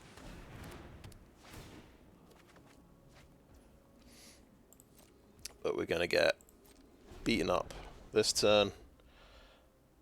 And beaten up the next turn as well.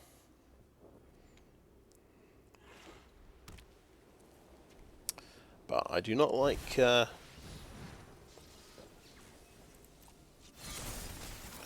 what do you call it? Mulliganing, when you've got like good mana.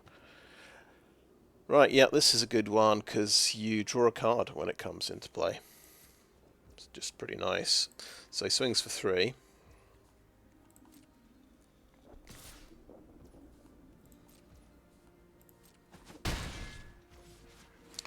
Right, over to my turn.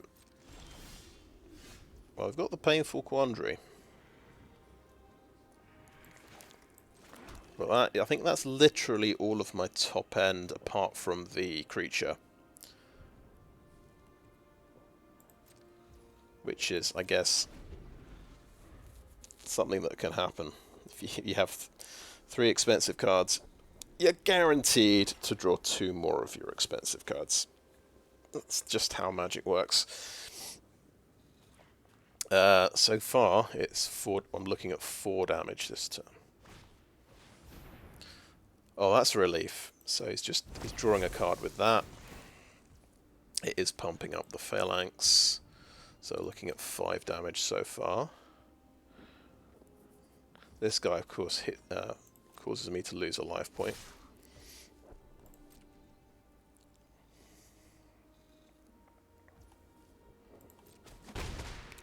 He probably wants me to kill the Combat Thresher because he can unearth it and draw another card.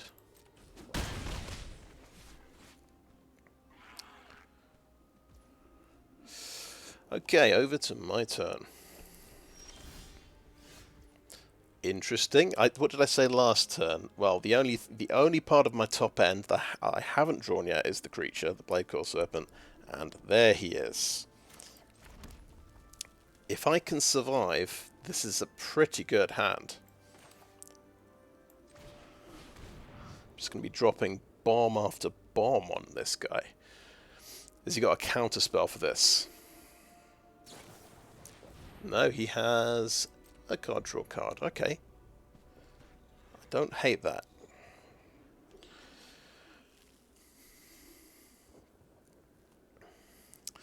We've got the mana for Overwhelming Remorse next turn, or Painful Quandary. Oh, we've got to go for the throat. That's nice. So when we get to 6 mana, we can probably do a Rager and go through for the throat. That could be a good turn if we can survive that long. Okay, you can exile this from the graveyard to scry 2. Okay, cool. That's getting bounced. Okay, that's horrendous. That's yeah. We can't take much more of this. So that's 4 more damage. Okay, great.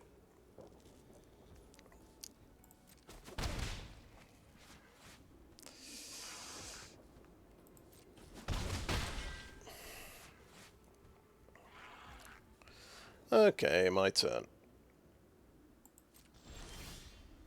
Sometimes Magic is a simple game. Okay, I think by drawing Urza's Liberator, I just check go for the throat. You've always got to check if these things are instant or sorcery. I think we flash this in. We go for the throat on the Vanguard. We have to check if we can actually kill it. Yes, it's a non-artifact creature. I'll make Liberator 2/3, block the Combat Thresher and kill it. And the only problem is we have 8 cards in hand.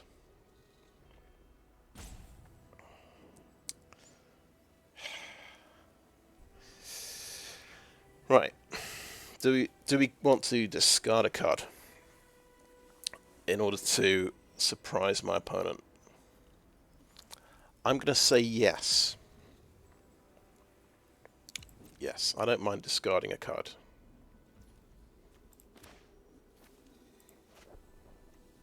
Okay, end turn, right.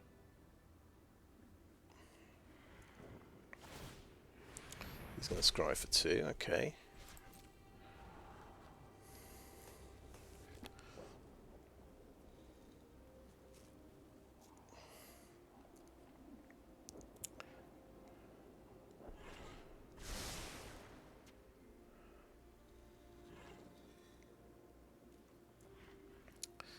Right, discard the right card. Scrapwork Rager, please.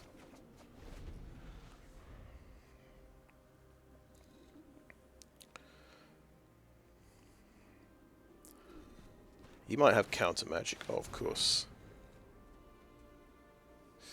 Okay, sure.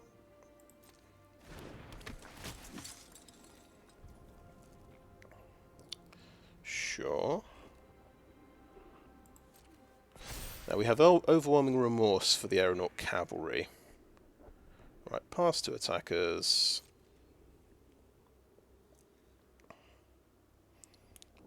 Is he going to attack? Does he suspect something? Okay, we'll play Liberator first. Play Go for the Throat on the Vanguard.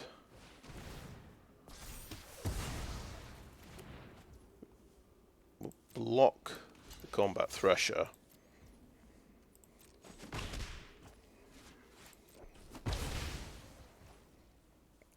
Go over to my turn. Oh my goodness, we drew a land. We have options. We have options. We could Bladecoil Serpent, make him discard 2 cards, which is quite good, I think. But we're on 7 life. I think we Overwhelming Remorse whilst he's tapped out. Exile the 3/4 flyer. And swing in for 3. There we go. And he's white-blue, he shouldn't have any hasters.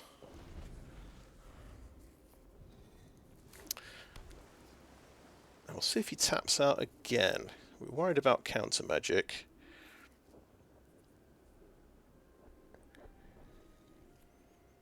So I think it's got to be Bladecoil Serpent and then followed up by Painful Quandary. Oh god. That's pretty terrifying. Okay, if he's got a pump spell, we might be in a bit of might have a bit of a problem.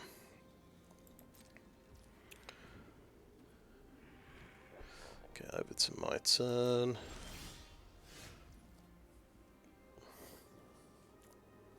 Yeah, he makes a tap Powerstone. So we've actually... That's not a Powerstone. That's a... right. I was saying Bladecoil Serpent. I think that's what we do. Pay 0. Confirm 0. Boom. Discard 2 cards.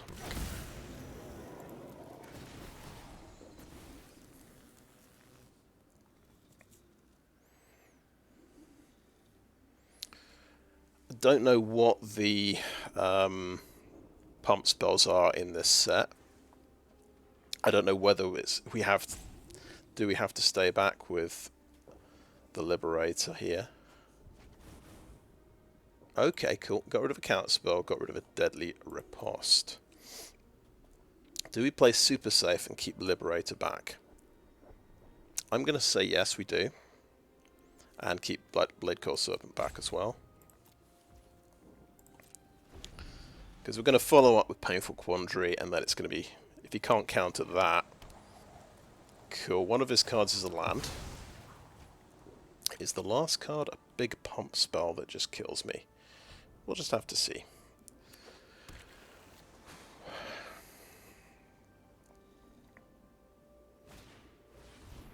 Recommission. Brings back Phalanx Vanguard. Okay. And it's the 3/3.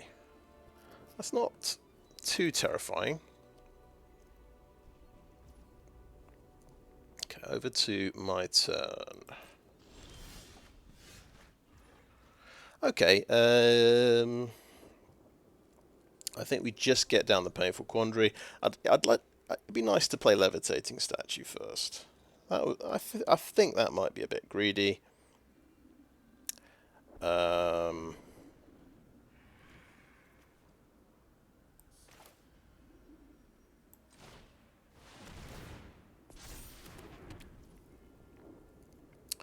Painful Quandary. Let's not attack.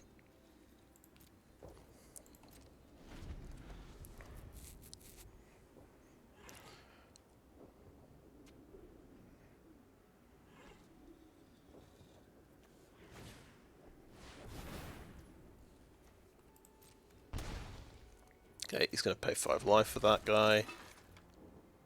He can give his guys flying now when he plays an artifact. Okay, my turn. Okay, cool. We've got some little goblin type things. So this all adds up to 6 mana. It gets me some bodies into play. That is quite good, I think.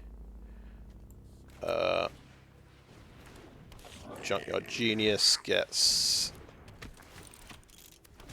a Powerstone token. I think I just swing in with Liberator now. Now I've got a few bodies to play with. We'll see what the guy top decks here.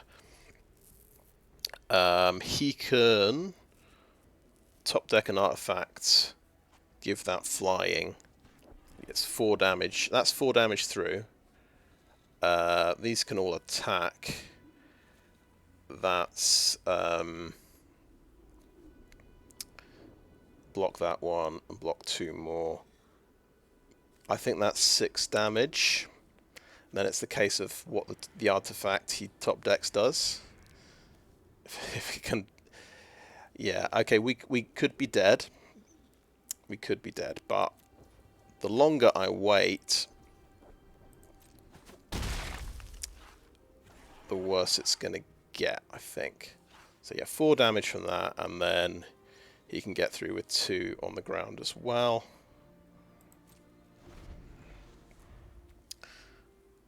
Maybe I took a terrible risk there, and he's just top decked the win. Like a pump spell for his dudes is more likely to win now. Okay, good. Thank goodness for that. Well, that was interesting. That was a very slow opening hand, and he almost had us with a 2-drop and a 3-drop. But yeah, we did. I suppose we did have the land to play out all our best cards, so that was quite cool. And I think discard that turn where I had to discard. I think that was the right decision, probably. Okay, so this is a 2-lander. That's not very good, but we do have a 1-drop and a kind of, well, I'd call this a dubious 2-drop because it's mana to use it. Maybe this is a dubious 1-drop as well. Okay, I'm going first. Do I just say fingers crossed I draw some land? Because do have some early creatures.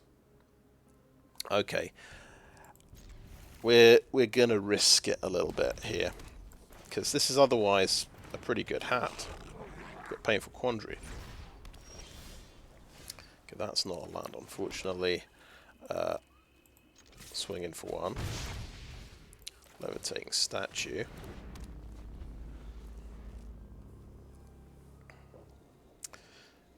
Drawing a land would be fantastic here, because then we've got Kill-Zone Acrobat to follow up with.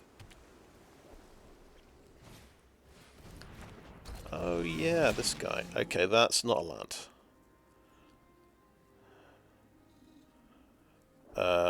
So anyway, he's got a blocker there. We could swing in. It's not got reach, has it?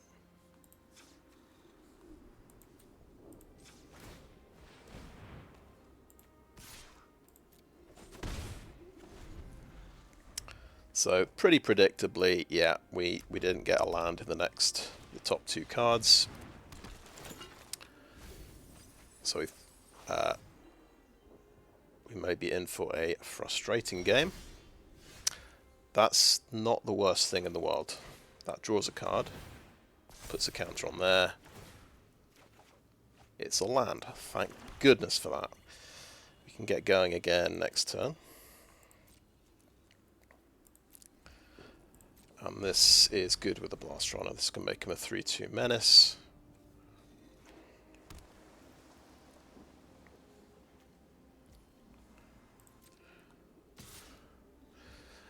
Do we want to trade off, though?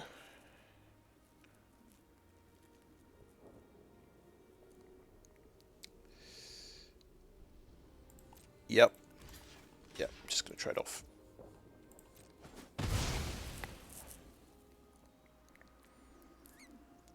I think my... okay, he's got Scrap Trawler. That's a rare. So 3/2 for 3. Battlethopter prototype. Flying. Scry X with X as its power. So he gets to Scry 2.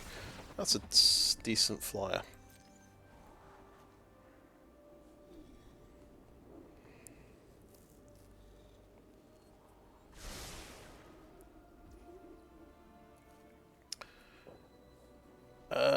Scrap Trawler. Whenever Scrap Trawler or another artifact you control spend a graveyard, turn to your hand, target artifact card in your graveyard with lesser mana value. Okay, has he got any cheap artifacts in there so far? Not yet. Okay, Scrap Trawler's pretty good. Okay, over to my turn. We've actually hit 4th land. Unbelievable. Okay, we could Remorse his flyer. Kill-Zone Acrobat, which won't get through his Cliff Stomper. We could Scrapwork Rager and draw another card, which might give us the land we need. I guess this is kind of a big beater at the moment. Maybe we're best off doing this whilst he's a blue deck and he's tapped out. Yeah. And it makes my statue bigger as well, which is nice.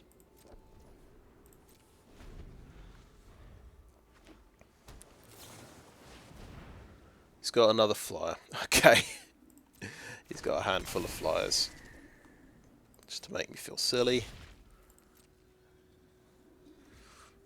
But he's a blue deck. Okay. Painful Quandary, whilst he's tapped out. Might be good.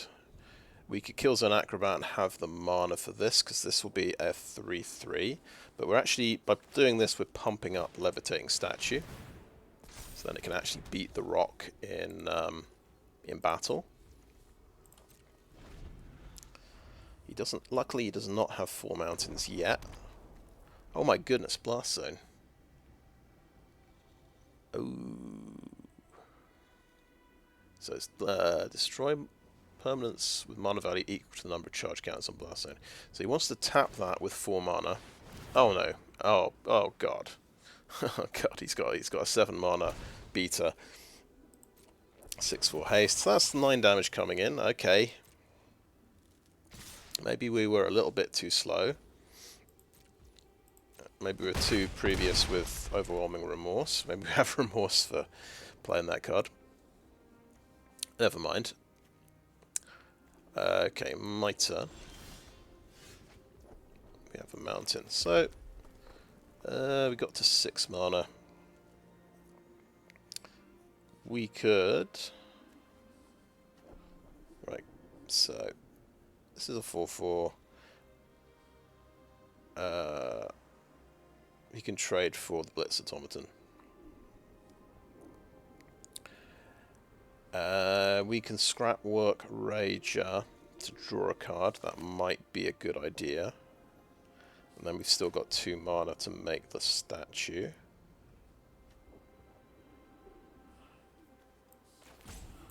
This might help us decide what we want to do. Okay, we get Urza's Battlethopter, so we've got another flyer potentially we can grow to block the rock.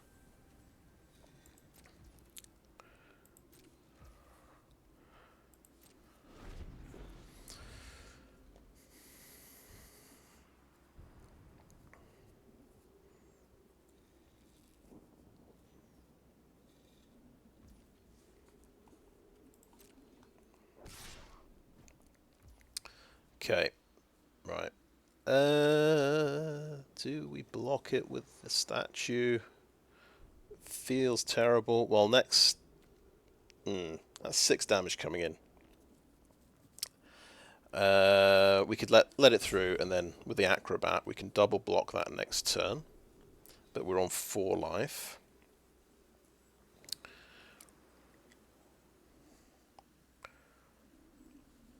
We can only get this to 2-3. Or no, can't. I guess we can get it. Okay, let's activate that.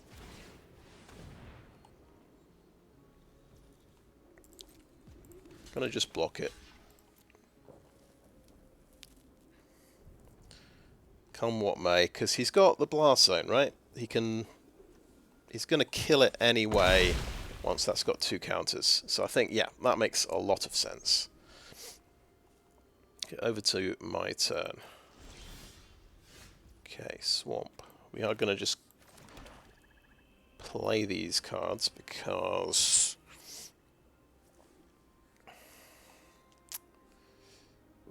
we can. Now, I think I want to play Liberator now. It is playing into the hands of Blast Zone. Yeah, we do have a lot of things that cost exactly 3. Which is problematic for the Blast Zone. So, but in a way, we've got to force him to use the Blast Zone.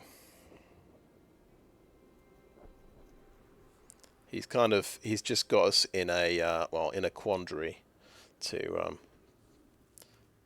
put it another way.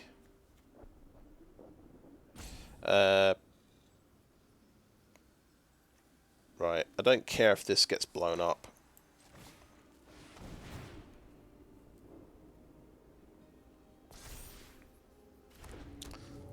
So I'm going to, yeah, do that. And no attacks, and end turn. But yeah, I think he's got me with the Blast Zone here.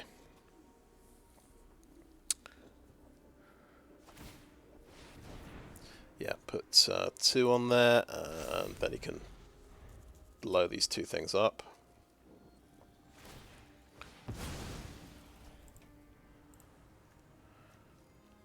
Right, I could add some mana to the mana pool, but I don't think it does anything.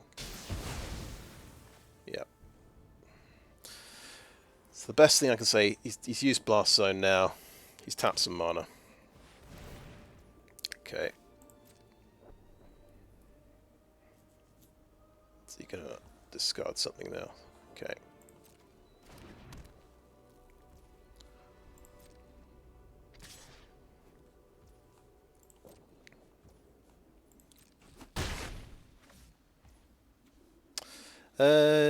Yeah, it's another really good rare that lets you draw lots of cards.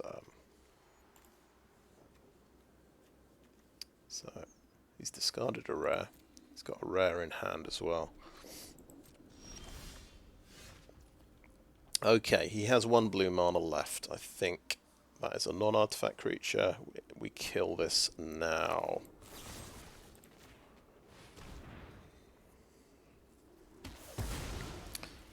And we'll play out our Kill-Zone Acrobat as well.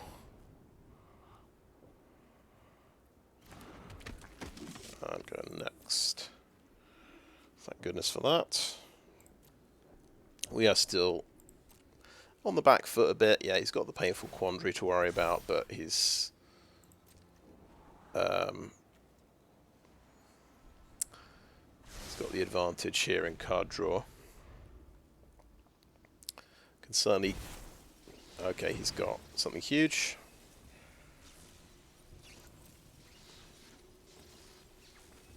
So that's discarded.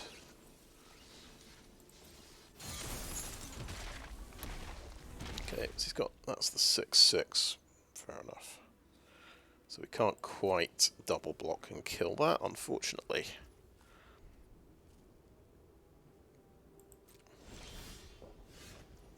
Oh, there we go. Okay, we got another Scrapwork Rager. That kind of works.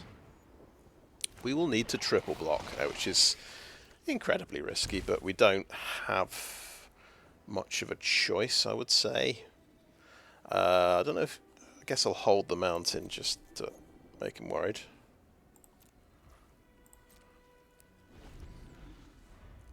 We kind of would like him to not attack with the Colossus. That would be great. Okay. Obviously we can't take 6 damage. We may as well try and go for the trade. If he's got a combat trick, he's got us.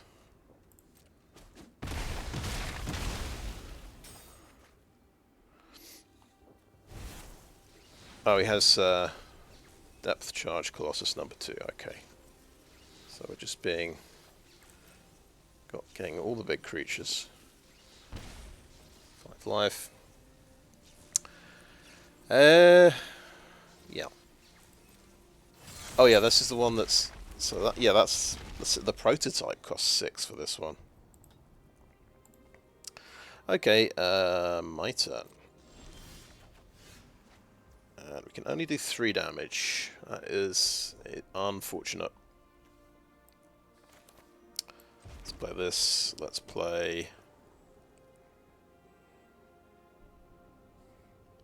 Doesn't quite do enough damage to kill this. Even if he blocks with the Rager.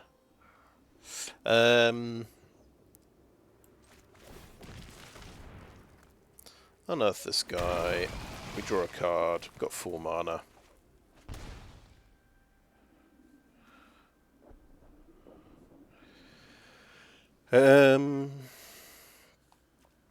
To any target. To any target.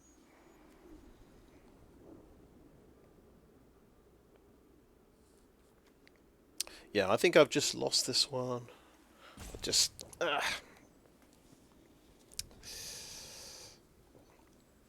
You'd think Painful Quandary would do a little bit more, but no, he just had the big creatures, I suppose.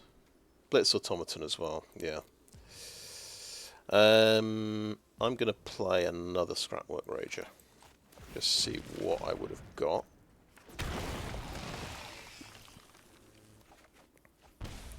Kill-Zone Acrobat. Okay.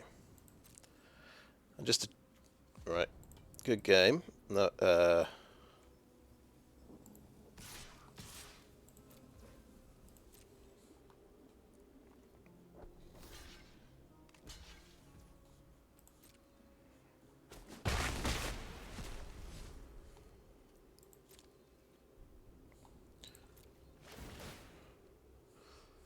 so just to check how Unearth works. I suppose, you know, we're seeing a lot of rares, but it does seem to be giving everyone 2 extra rares when you play sealed. So it's, instead of 6 rares, it's 8 rares. Yeah, he never quite got to the 4 mountains, but he didn't need to. Yeah, so I guess yeah, the fourth big creature was what did me in there. We got rid of the first 3, so it was a brave attempt.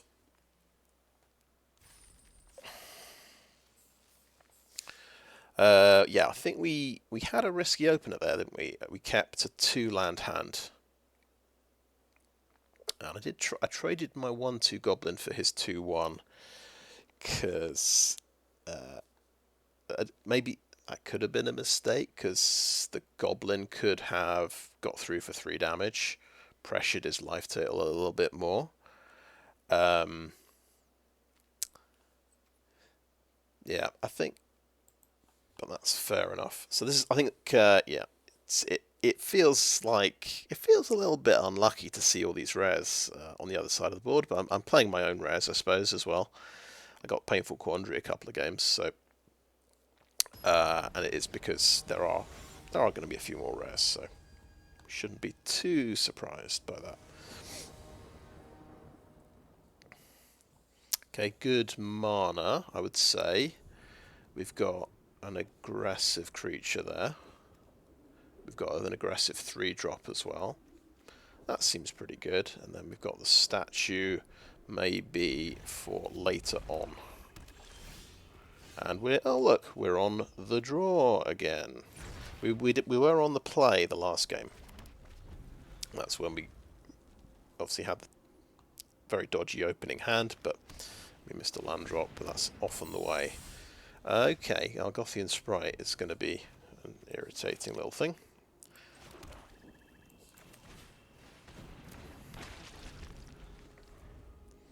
So for 7 mana, you can start pumping this thing up. Interesting. Junkyard Genius is probably pretty good as well.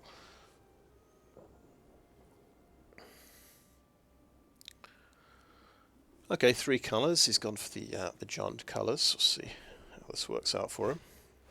He's got the right Excavation Explosion. Fair enough. And gets through it too.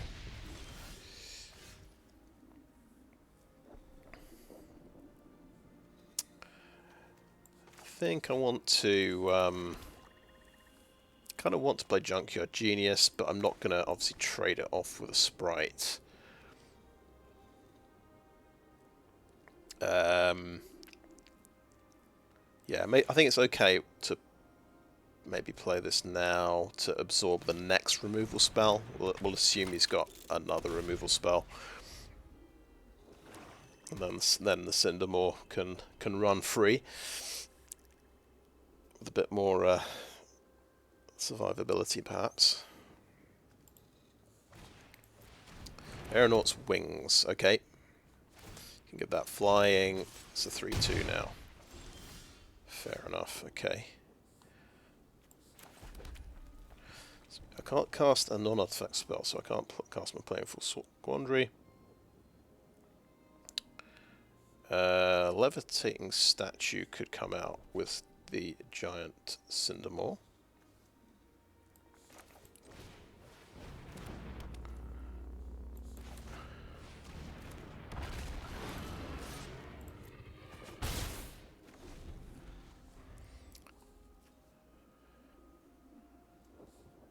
Can bring back the Transmogrant next turn if we want. So that's just a 1/1. So this thing's going to kill me, but it's off and the way. We got Bladecoil Serpent potentially next turn, or the Painful Quandary. I think it's probably always better to do the Bladecoil Serpent first and make him discard a card. And we do have the blocker as well in the future. So pay 0, confirm 0, and we should get that kind of configuration.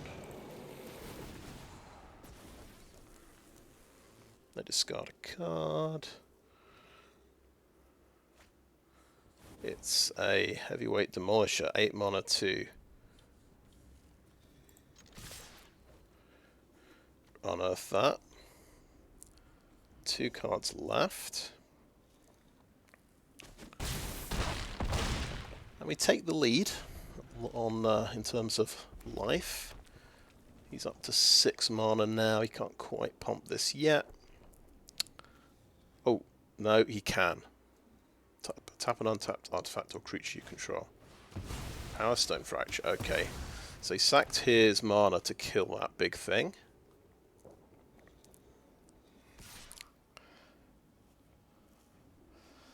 Take 3. I wonder what his last card is, though.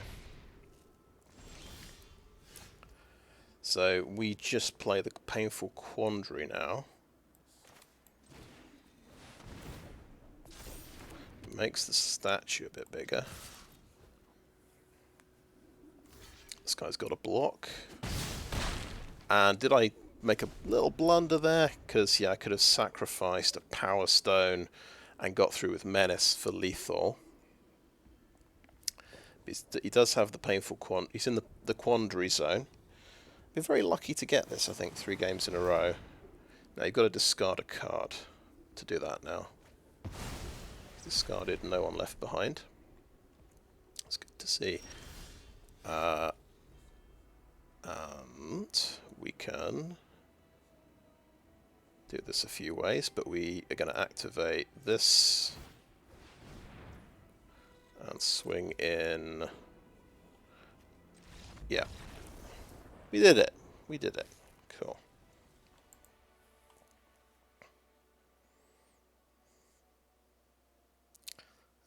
Two wins. That feels a bit more respectable.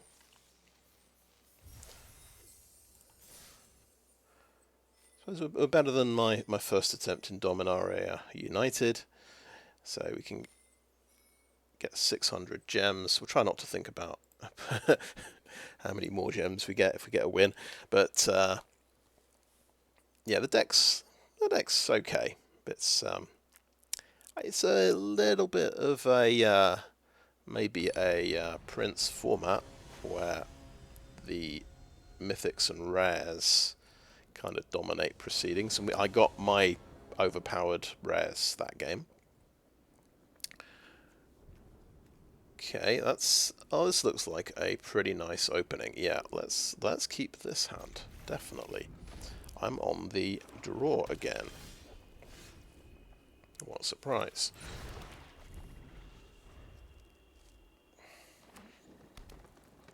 Okay, green, black with a Thraxodemon, so that's a nice sacrifice outlet. It's a little bit expensive. Infiltrator, I think. Then we can Junkyard Genius and make a Powerstone, and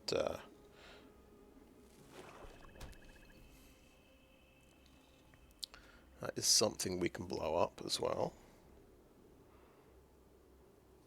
This can sacrifice things. We're not blocking. Don't know why it's so tempting to block and trade off. Let's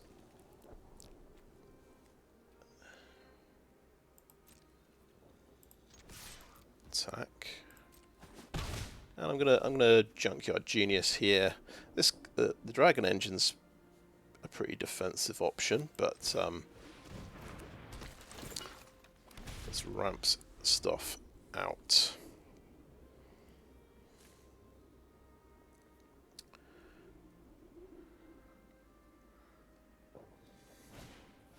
Dreams of Steel and Oil. Artifact or creature goes away. Okay. Oh, I see. You can put that into directly into exile. Nice. Got me there. Now we can either do Levitating Statue plus go for the throat on this guy. Or we Scrapwork Rager and draw a card.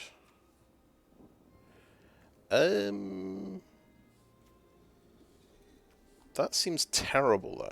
It seems terrible to use my removal so cheaply, but we put a lot of pressure on his life total if we do it that way.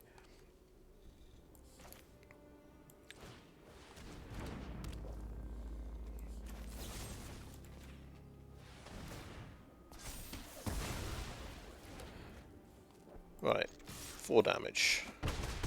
Threatening to do 6 damage next turn.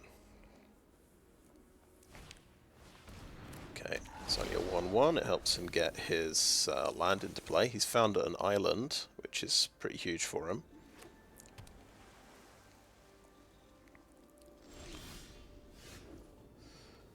Okay, 6 mana. So I was going to activate this and let's do a Scrapwork Rager.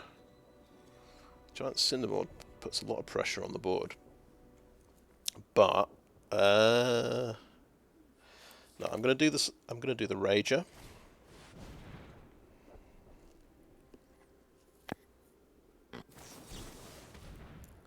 Interesting. Okay, that got countered, and it gets exiled.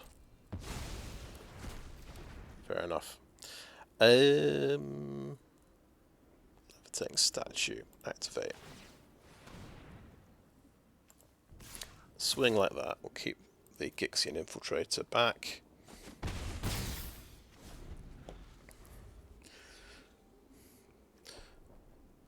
Oh, that gives haste as well, by the way.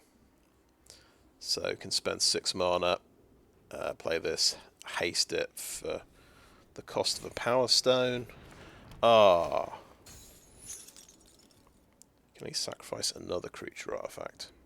So he had some powerful blue stuff in there, and he had shoot down. Wow, okay.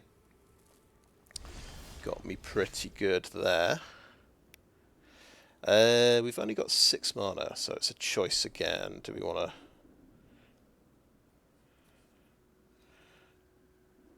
but Cindermaw and sacrifice Powerstone is quite a good turn. That's potentially...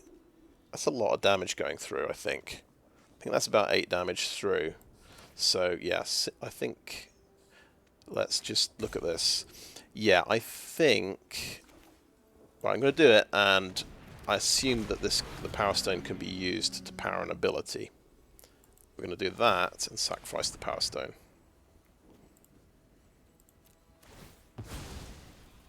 That goes to 3-2, and we swing for 9 damage, actually. That's pretty solid. 3 cards left. He's having to spend 2 to do a bit of card draw. He's got 2 creatures to stop. Okay, we got him. We got him. But yeah, it can be a bit tricky going 3 colours in limited, but in sealed is probably where you're going to have to do that most often.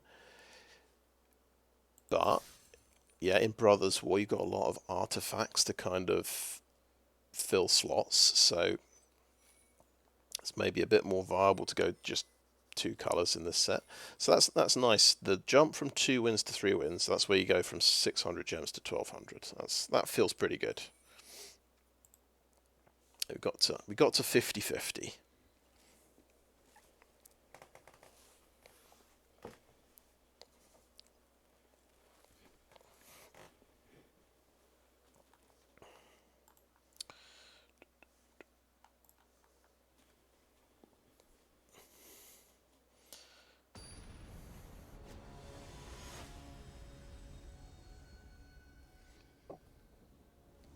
Excuse me. Right. Good. I am loving my opening hands at the moment. We're getting 3... most of the time we're getting 3 lands in both colours. We've got Goblin Blast-Runner, first appearance of Scrapwork Mutt, and a go for throat. And Excavation Explosion. It's almost too good. Right, keep 7 cards, please.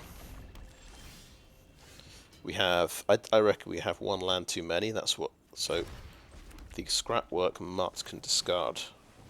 Probably the extra mountain, because we do need double black for our thing. Okay, what's this? It's a 1/1 Death Touch. Okay, let's play a swamp here. We're not blowing this guy up. Swing in with the Blast Runner. You can block him if you want. Trade off. Fair trade, I think, for a Death Toucher. Right, we're going to play the Mutt. And we're discarding the Mountain, which is maybe foolish, but he actually drew another 3-drop. That's pretty cool. This is a cheap flyer. Pretty nice. We drew another land anyway. So that is nice. We're going to swing in with the Mutt. Be amazed if he blocks here. Let's ramp things out. Let's go for the Junkyard Genius. Get the Powerstone.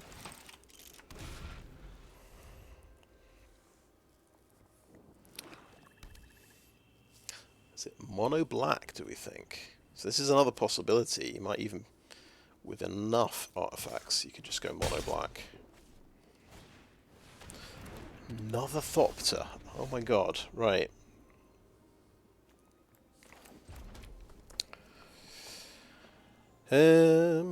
Right.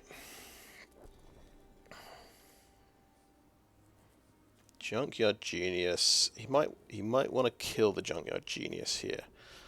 So I'm wondering about Excavation Explosion.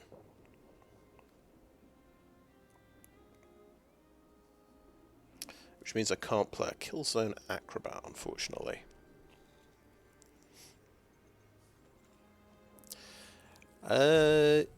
Maybe we're okay trading Junkyard Genius for the Thopter, because this is scary, sort of early flyers kind of territory.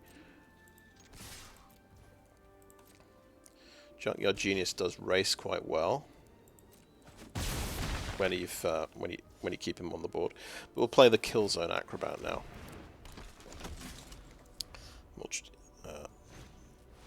Okay, Ica Wellspring. Okay. It draws a card when it goes into the graveyard as well. Fantastic. That is a lovely little card. Okay, he does have white in the deck as well. Okay, that's fair enough.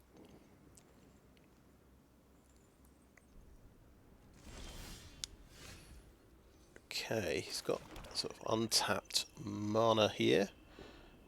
Does he? We'll see if he's got a protection spell for this Thopter. And I'm going to blow this one up. I don't want him to trade off for my Kill-Zone Acrobat just yet. Okay. We're through with 5. Decline. And the turn.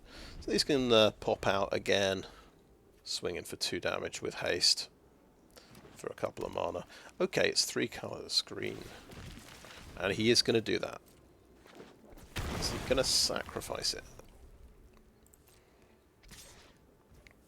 No, he is just going to get in for 2 damage, I guess. Okay. And now he's got a follow-up. 3/3 reach. Oh. When you can destroy target non-land permanent. Oh, that's nasty. Okay.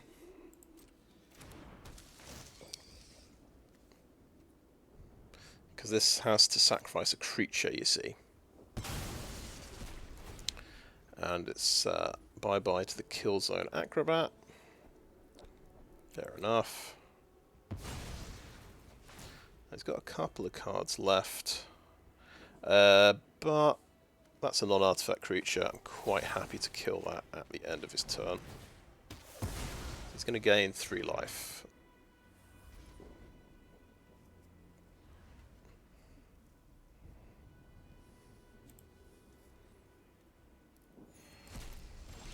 Fair enough. Oh, perfect draw. We drew a Scrapwork Rager. Just when we're running out of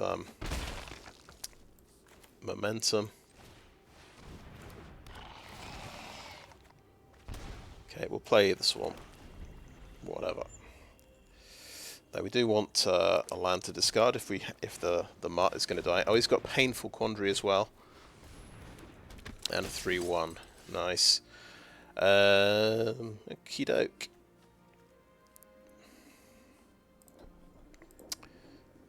So just attack with these 2. Which one does he kill?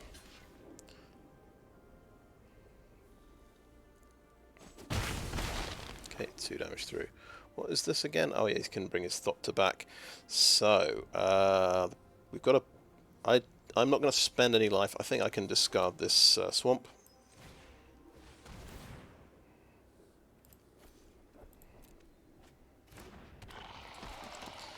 And end the turn. So that's casting a spell. I think Unearth is using an ability.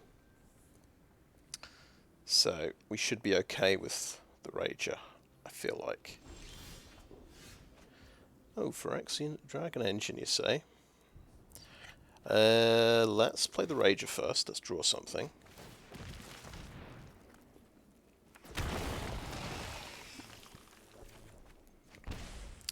Then we've drawn something we can discard. That's nice. This doesn't have haste. Can swing for 6. Oh, he had a removal spell. Nice. I will play Dragon Engine and discard a mountain.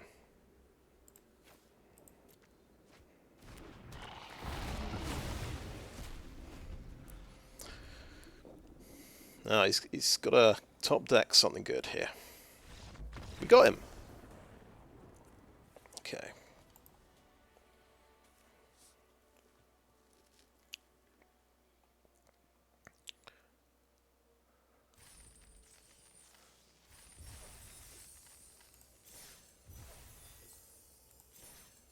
good. Finished a few quests, so that just takes you up to 1400 gems. Let's keep going.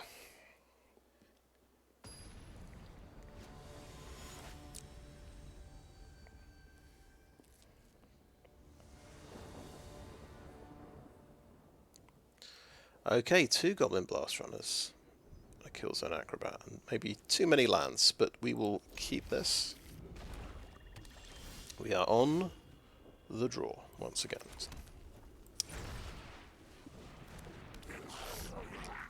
Maybe we play the Acrobat before the Cindermaw.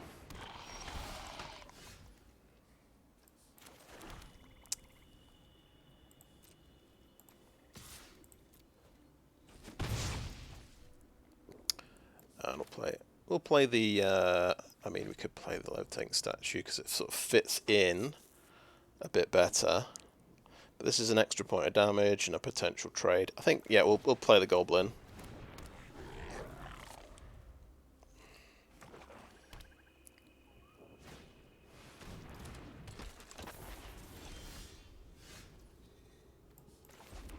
All the Kill-Zone Acrobats.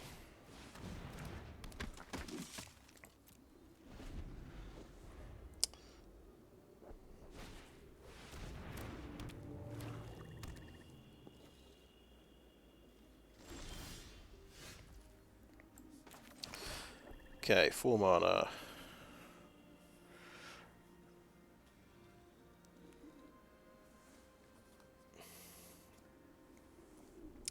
We could use Levitating Statue to power quite a powerful attack here.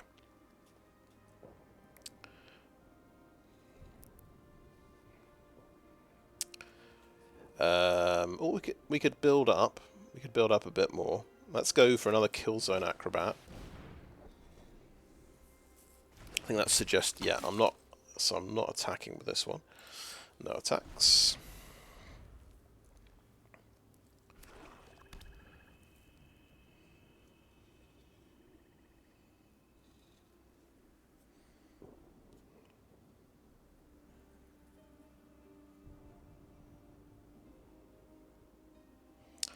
Best thing would be to draw the Junkyard guy who can give everyone menace.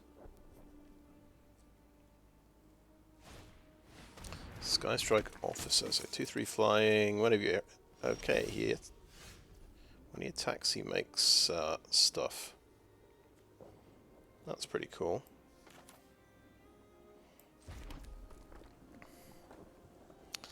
Right, we've got 5 mana. We can play Cindermaw, Levitating Statue.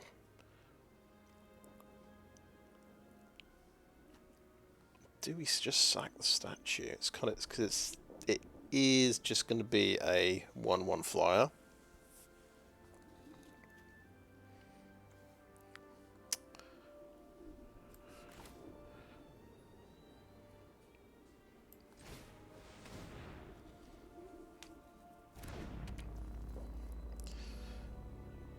Okay, so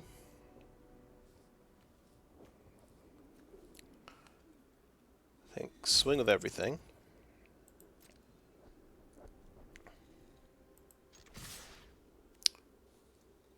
Four attackers.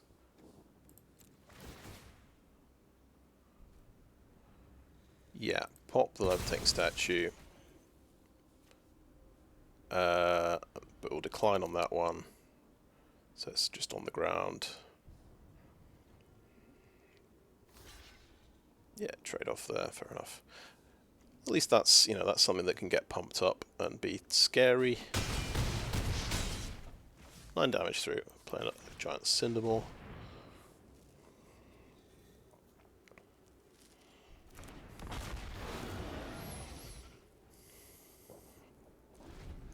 And I think we sacrifice the Rager next turn.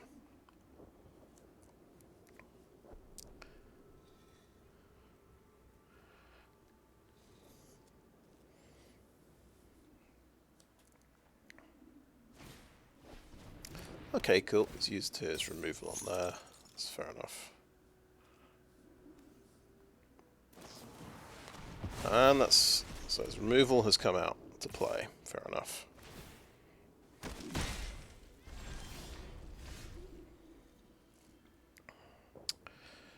Right. Fair enough. Okay, we're on the back foot now. We do not have a sacrifice outlet, unfortunately.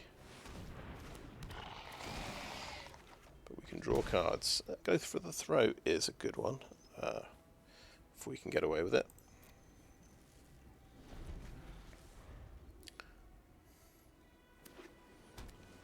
Okay, he's got... Okay, this just makes 3/3 zombies. That's terrifying. So, yeah, he's kind of got me here. And if he's got a counter spell in hand, I'm probably in a bit of bother.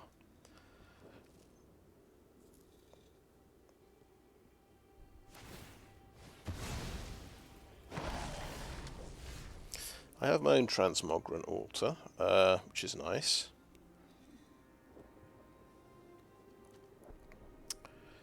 You better be a non-artifact creature. Yeah, okay. We'll just go for the throat. We got him. Okay. And we'll go for our Transmogrant Altar as well. And no attacks.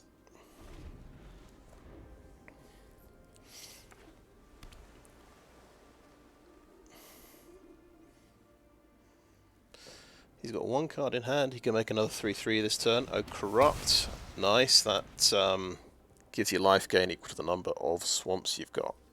So yeah, one less goblin. He doesn't have enough mana to make another 3/3. Okay, right. Let's sacrifice creature. Sacrifice the acrobat.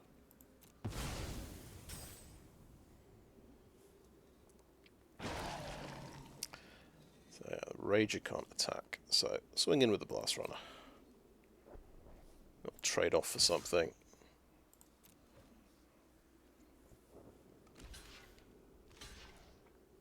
Fair enough. Take out 3/3, please. Oh yeah, the Scrapwork Mutt, I just remembered. I nearly played that swamp. I'm terrible at holding on to land. We played the Mutt and discard the swamp.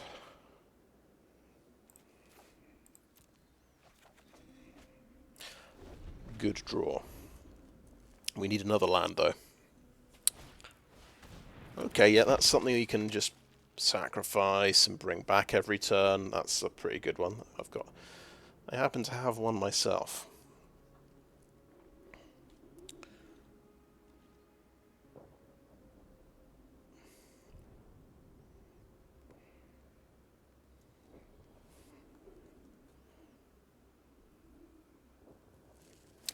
We can, of course, we've got 5 mana, so... Ah, beautiful. Okay. Swamp. Yeah, he just sacrificed the thing he can bring back, I guess. Okay. We hit 6 mana, so a few options here. Sacrifice a Rager to make a 3/3, and then unearth it to draw another card. Oh, we Bladecoil Serpent. We might want to play this when he's got a card in hand, but we can play it now, and it's a 6 something.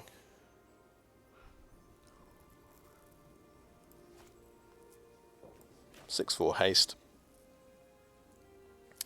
He could double block with these two, and I think that's sort of okay.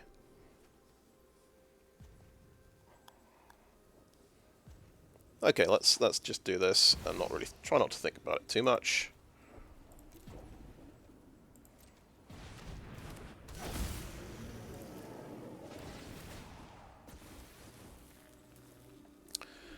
Because it's expensive to bring this back, isn't it? He's got 7 mana. Right.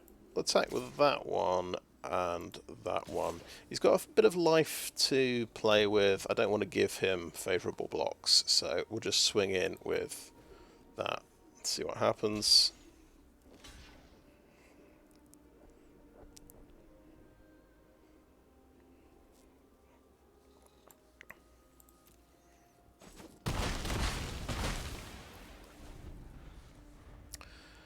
So if he does top deck a land... Oh, he's got self-assembler. Okay, what's this? Oh, he can get... Wow, okay, you can get an assembly worker creature. That's nice. Tower worker. And that's a 4/4, so that kind of beats my plan.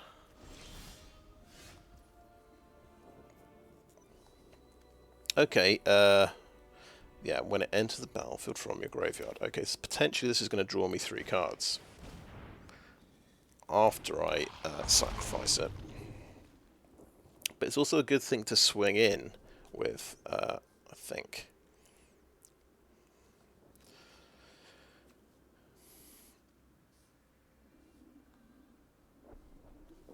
I'm gonna... What am I gonna sacrifice? Scrapwork Rager.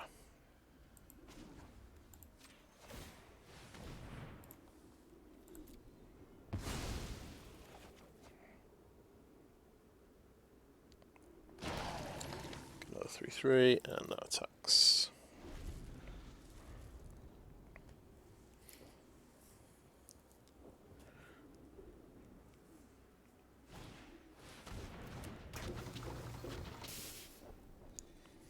Tower worker. But he's not going for the Razorlash plan at the moment.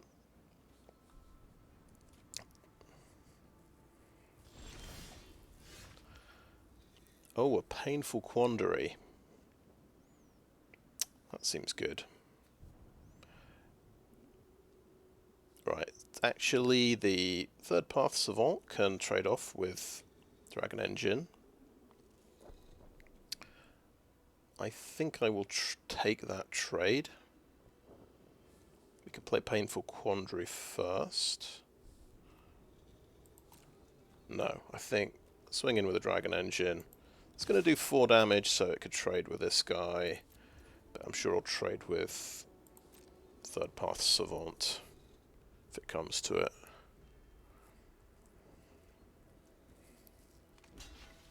No? Okay. Maybe he can bring this back from the graveyard.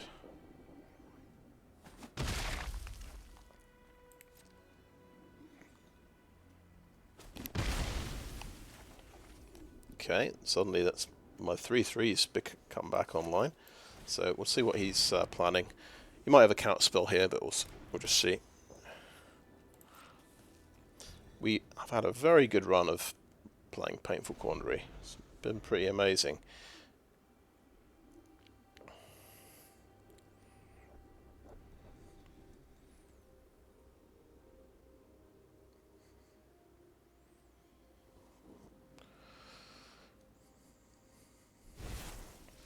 Oh, he has a big creature.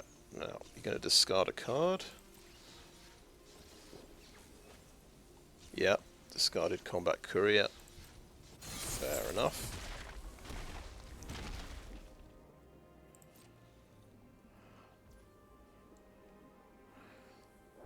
Okay, over to my turn.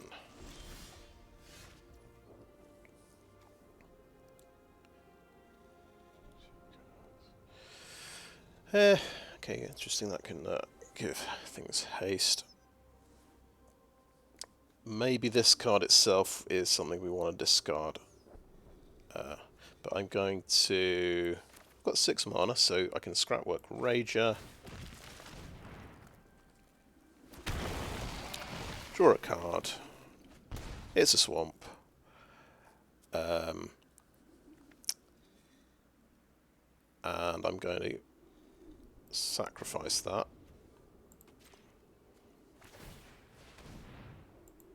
Make a 3/3. I think there's an argument here I play the swamp, so I can do this for 5 mana and then sacrifice it and turn it into a zombie, so that's what I'm going to do actually. It's another 3/3 creature, so let's go for it.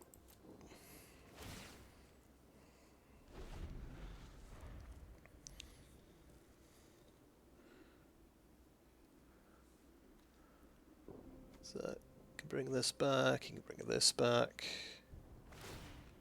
It's going to draw 2 cards with that guy. Okay, he's got the land. Kind of got his engine going. That's why he didn't want to trade with this guy, because he was actually he has reached the card draw zone.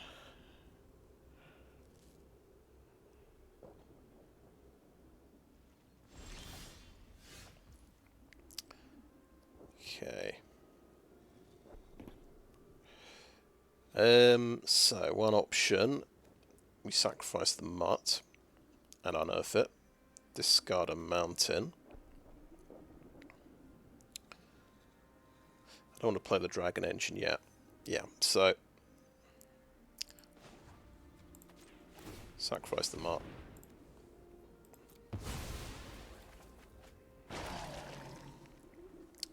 Play them up. Oh wait. No, don't play them up. I unearth it next turn, and then that's my zombie for next turn. We play Bitter Reunion, discard a mountain, draw 2 cards.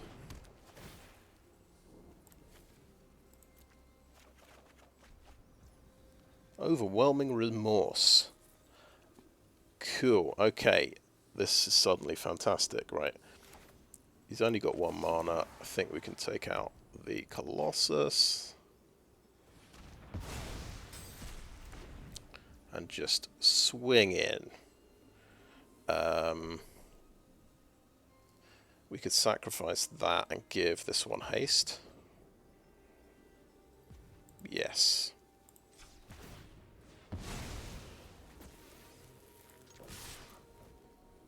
Just make it a little bit more painful for him, because, yeah, he's got to lose both those creatures.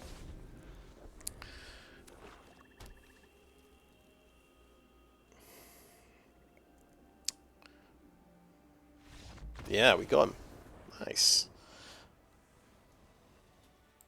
I nearly discarded that red enchantment as well, but it is basically another powerful card draw card.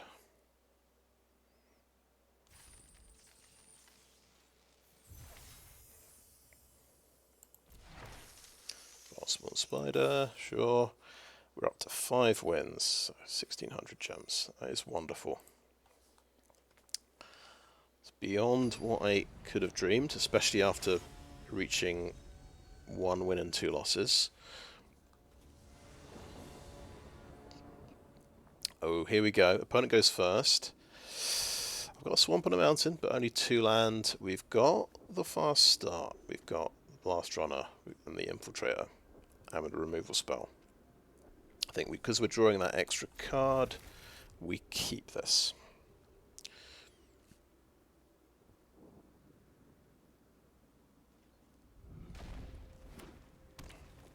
Forest. Okay, perfect. We actually top deck a land. Would you believe it?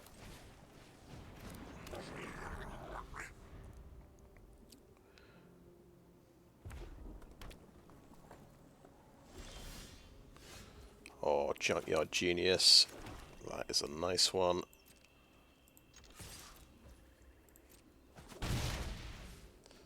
Play Gixian Infiltrator. Don't think we see... Well, we saw a Jund deck. We have a 2/3 creature. Okay. We could go for the throat, or we could build up our mana a little bit with Junkyard Genius. I think that's probably the correct thing to do. Then we can actually play a Rager next turn and draw another card and hopefully make another land drop. It's probably the sensible thing to do. We could have used our removal and got in with 3 damage, but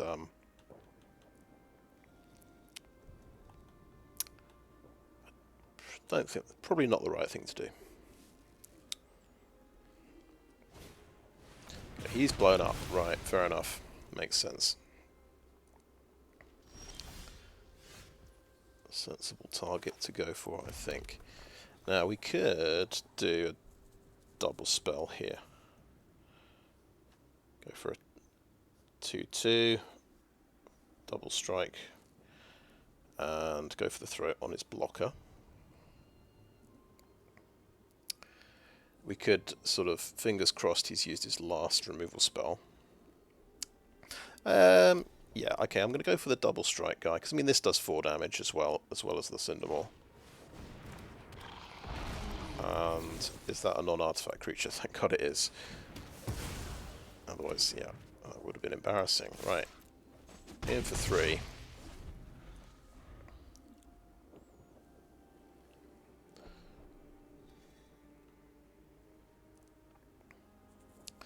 But he's on 4 mana as well. Bushwhack. Oh, right. He's going for a land. He doesn't. Of course, he doesn't have a creature yet. So he's making his land drops. What's he got? A 1/1, another 1/1 ramp card. Okay. Kill-Zone Acrobat's quite interesting because then I can sacrifice this, give it flying, and then these get boosted up.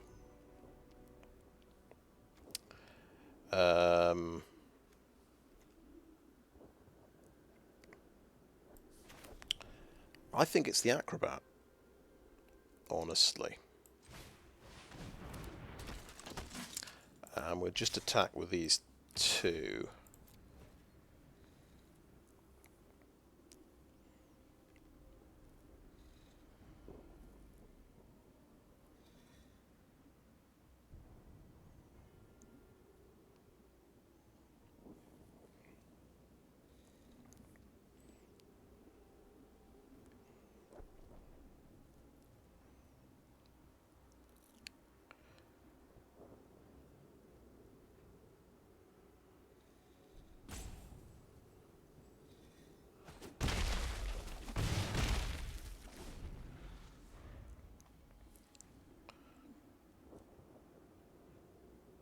You don't have to sack the Powerstone.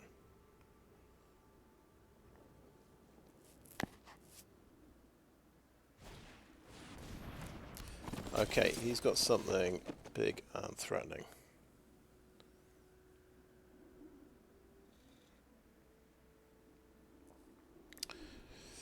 Right, so the situation is I can get in with 6 damage if I sacrifice my Powerstone here.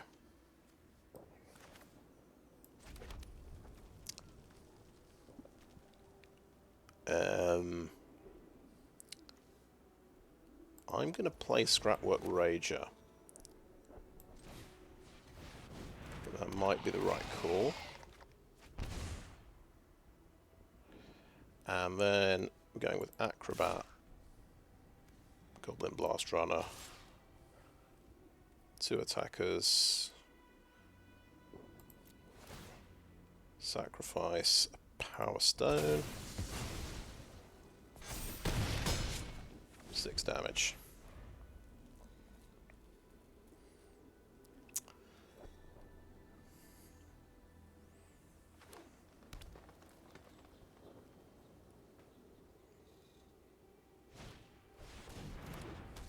Two, 3, reach death touch, okay.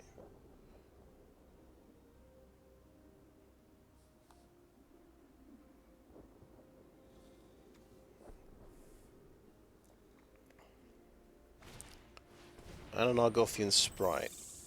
So he's got 3 blockers. I want to play a land here.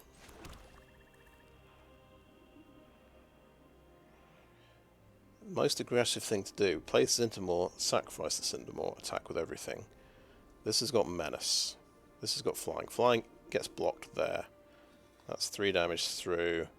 He blocks the 2 most dangerous things. But that's 3 damage through, and that's another 2 damage through. So he's dead, right? Because he can only block Acrobat.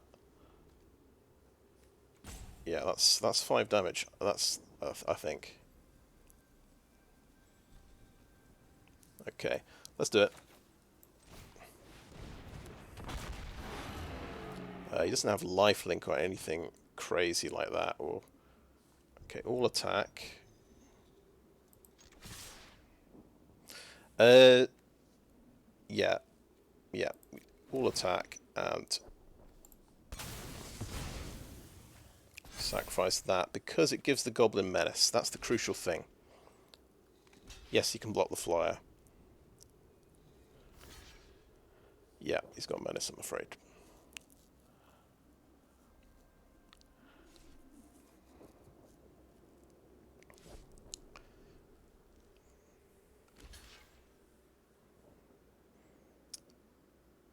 So yeah, I was thinking, do I play Cindermaw first or Scrapwork Rager?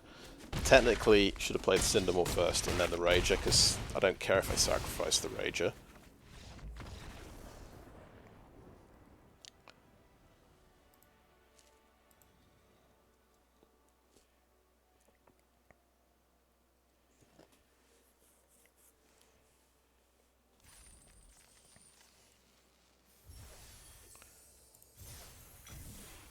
Very nice. So that, oh, you see there's a little jump there, that takes you to 2,000 gems. So we managed to get our entry fee back. That's very nice indeed.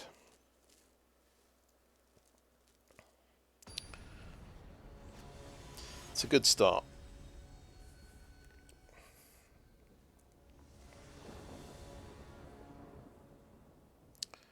Okay, we do have a Goblin Blast-Runner. Then we've got a couple of 3s and a 4. That's absolutely fine.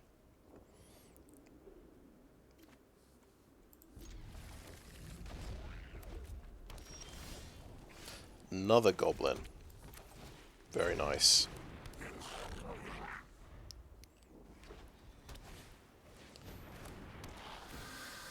Okay, right.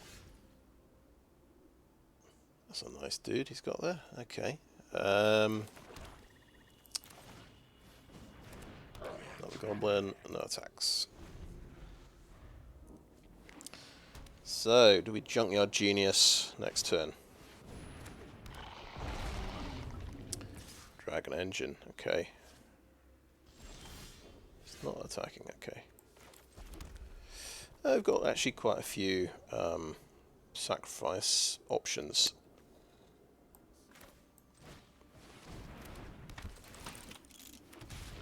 We're taking 4 damage from that. There's not much we can do about it.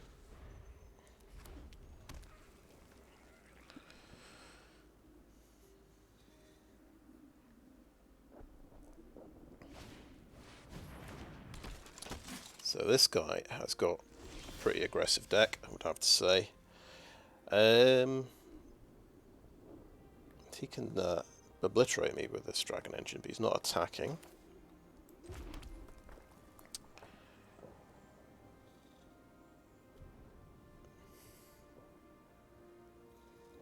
So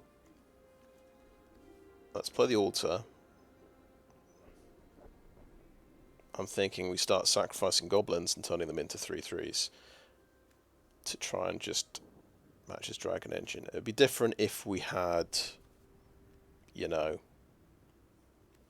a removal card, but this seems like a pretty good option.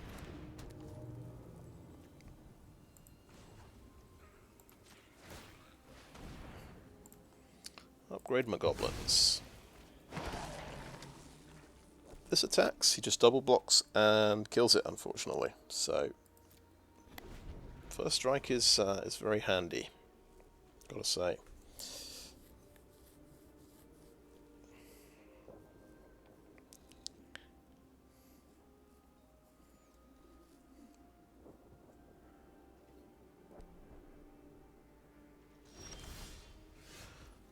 Cool. Okay, we hit 6 mana. We can't play both acrobats. We could Scrapwork Rager. And then sacrifice it to make a 3/3. Which might be alright.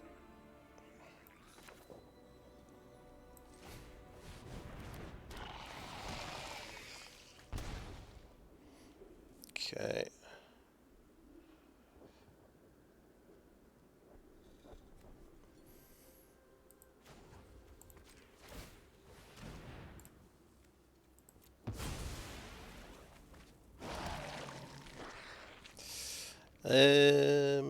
No attacks.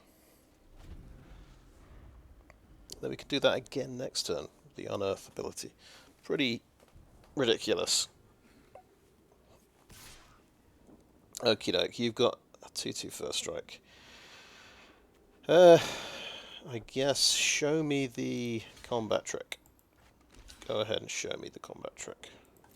I'm not gonna double block it. Okay. Now. Yeah, so he got back his Phyrexian Dragon Engine. We've got 6 mana already. Okay, we've got 2 swamps. We can play both the acrobats. But this is pretty awesome. We can just we can unearth this guy and sacrifice him. And sort of keep playing through our deck.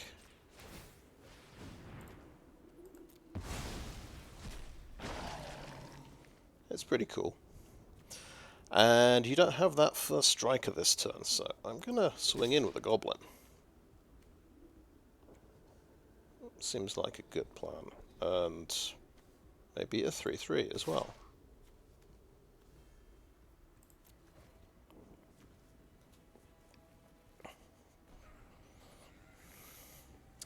Got some nice death triggers though. That gives him a 1/1.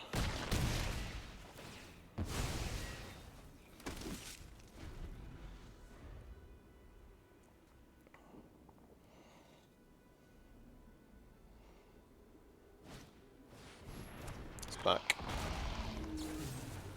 Deadly Riposte on the Goblin. Okay. Okay. That's fair. Now this guy, 2/2 Menace. Right. Do I trade with Junkyard Genius? No. You're going to have to use another removal spell to get Junkyard Genius, I think. This sacrifices a creature, doesn't it? So this, not a sacrifice thing.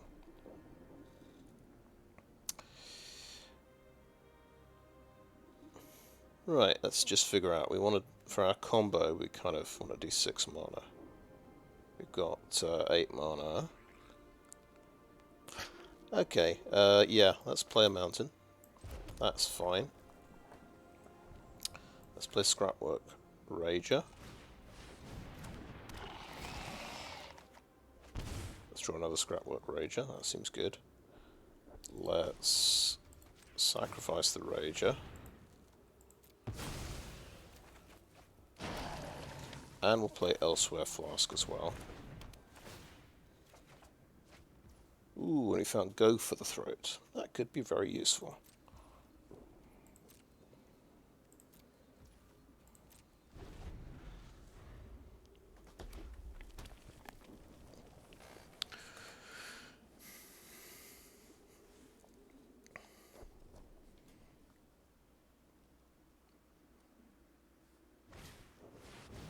Okay, first strike 2/3.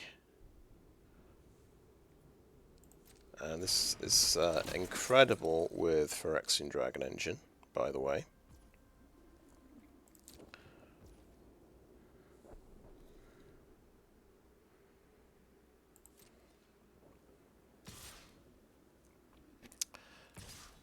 Okay, can we afford to just take 8 damage here?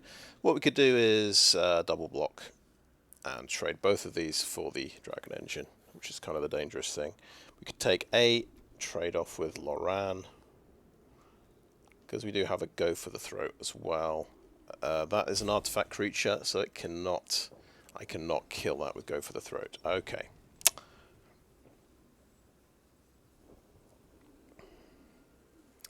I got to trade these 2 3/3s, I believe, for Phyrexian Dragon Engine. Unfortunately. If he can play another creature at instant speed, he can kill both. But we're not going to worry about that.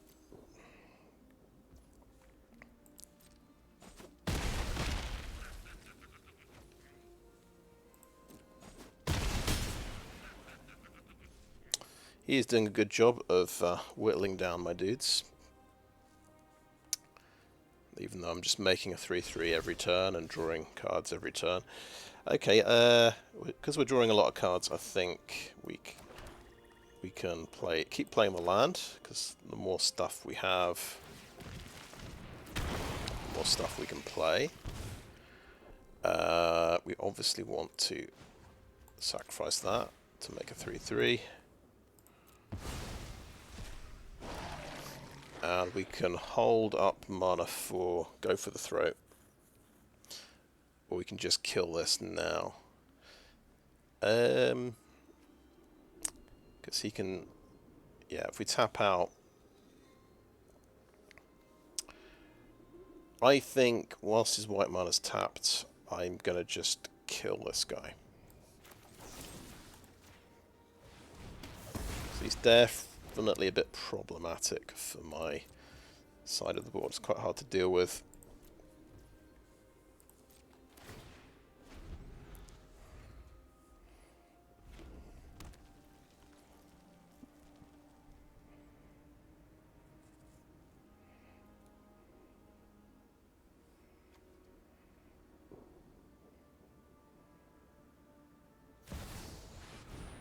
Oh, nice. Okay, so this is a big sort of pump he gets on this guy.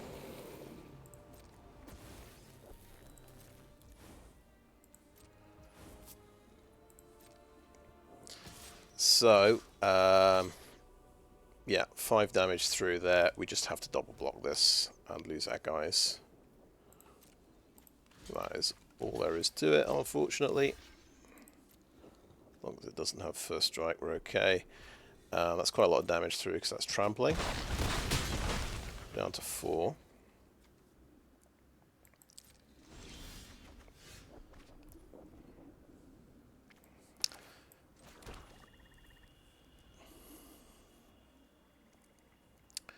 Okay, Scrapwork Rager.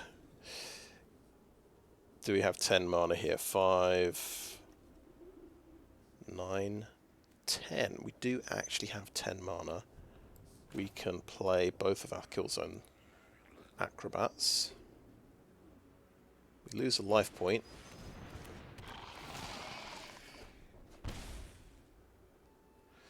We can play a 4/3. But maybe we don't need a 4/3 that much.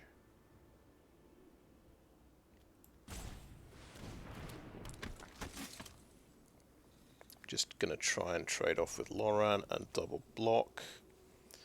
Players can't gain life. Okay, let's play another Kill-Zone Acrobat.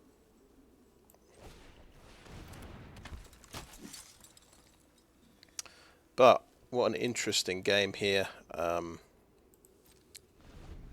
We got the combo of Transmogrant Altar. We've got all 3 Scrapwork Ragers. It was not enough. Okay, 3 damage to that player. Okay, good game. Fall of Crew got me. It does 3 direct damage. Yeah. The only trouble with your heavy use of those Phyrexians costs you lots of life points. And that cost me dearly in the end.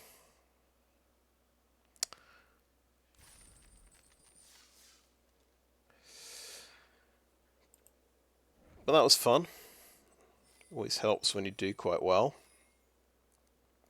As I say, big improvement on my first Dominaria United sealed, where I went 0/3. But yeah, I guess when I looked at the rares, the first one was Painful Quandary. I thought, okay, we're probably playing black then. This seems good.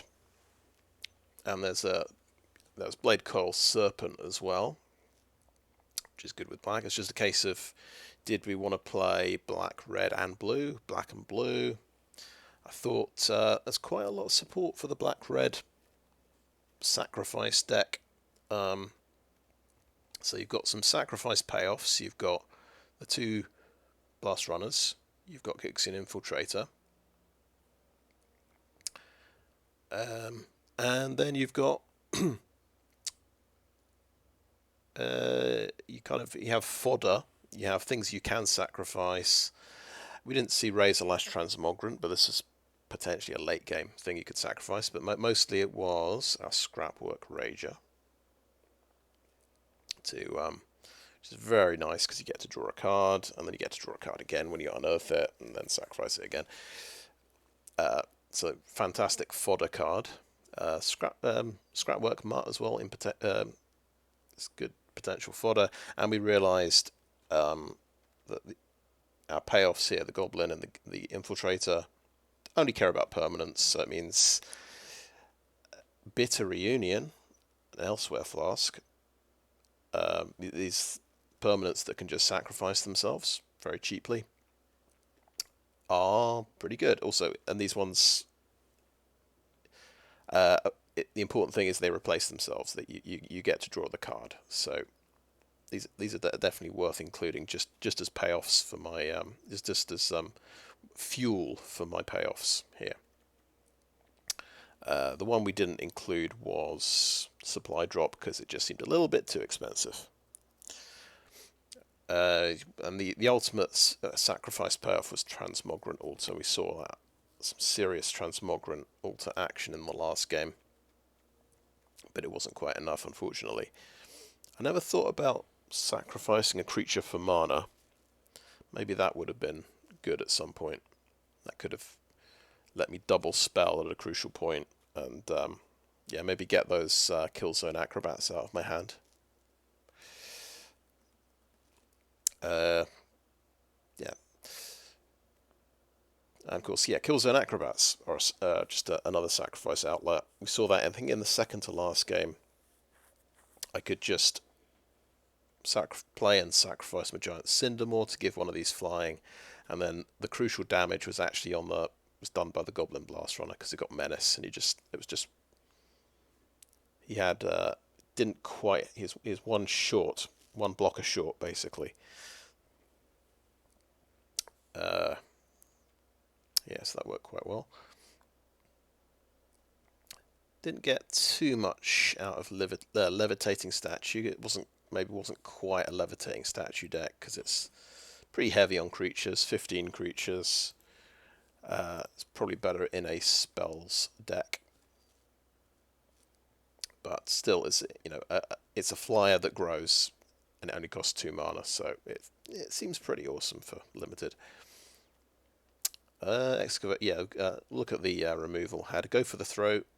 Just got to remember it doesn't kill artifacts. So this wasn't going to kill the Phyrexian Dragon Engine my opponent had in that last game, so I did have to double block that with a couple of 3/3s to trade off. Yeah, the red-white guy who pumps things. We used Excavation Explosion. This seems pretty fantastic. 3 damage, and you get to ramp. You get to Powerstone token, which is definitely also, it's more fodder that I can potentially sacrifice. So, yeah, this is definitely something to include. And we had an Overwhelming Remorse in the deck, which is a really good removal card. One of probably the best 5 mana removal card at common that they've ever printed. Maybe I'm well, certainly the best one I've ever seen myself. It hits creatures and planeswalkers, it exiles them, it gets cheaper. What more could you want in a removal spell? What else do we have? The Giant Cindermaw. That seems like a pretty good value creature. Doesn't especially add anything to my deck's theme. It's just a good rate. Dragon Engine. I don't think we ever managed to unearth this and draw 3 cards, but we had that had the potential for that at one point, I think. But yeah, 2/2 first strike. In fact, 2/2 double strike for 3 seems quite good. Junkyard Genius was pretty good. This guy attracted a lot of removal when I played him on turn 3. But yeah, Very nice. Ramps out some mana, gives you a Power Stone, and then he's got a very powerful, not just a team pump ability, it gives everything one more, it gives everything menace and haste as well, which could be relevant, very relevant indeed. We got Liberator, Urza's Battlethopter. This was crucial at one point. I was getting beaten down by a white-blue deck, and I just had that was a very interesting turn because I had 8 cards in hand. This thing has flash. I had an instant speed card as well. I decided to not play anything and I could just discard a Scrapwork Rager. Right, I had 3 of them in my hand. So in response to his attack, I could play the Battlethopter, then go for the throat to kill his other dude. Battlethopter grows to 2/3, and then it could take out his 1/1 double strike. That felt pretty good. We didn't see the Battlethopter too much after that, but it's another flyer that grows. So it's just like the Levitating Statue, but even better. Scrapwork Rager. I had a feeling this card would be pretty crucial and pretty useful, and yeah, absolutely fantastic. So this is basically my late game card draw, but it's also sacrifice fodder. Absolutely fantastic. Yeah, my opponent's deck in the last game was just a bit too good and aggressive. I couldn't just keep playing Ragers and sacrificing them until I won. He had quite powerful things he could do as well, so that my army of 3/3s never got out of control. But because it was 6 mana to 4 mana to play this and 2 mana to sacrifice it, so it's kind of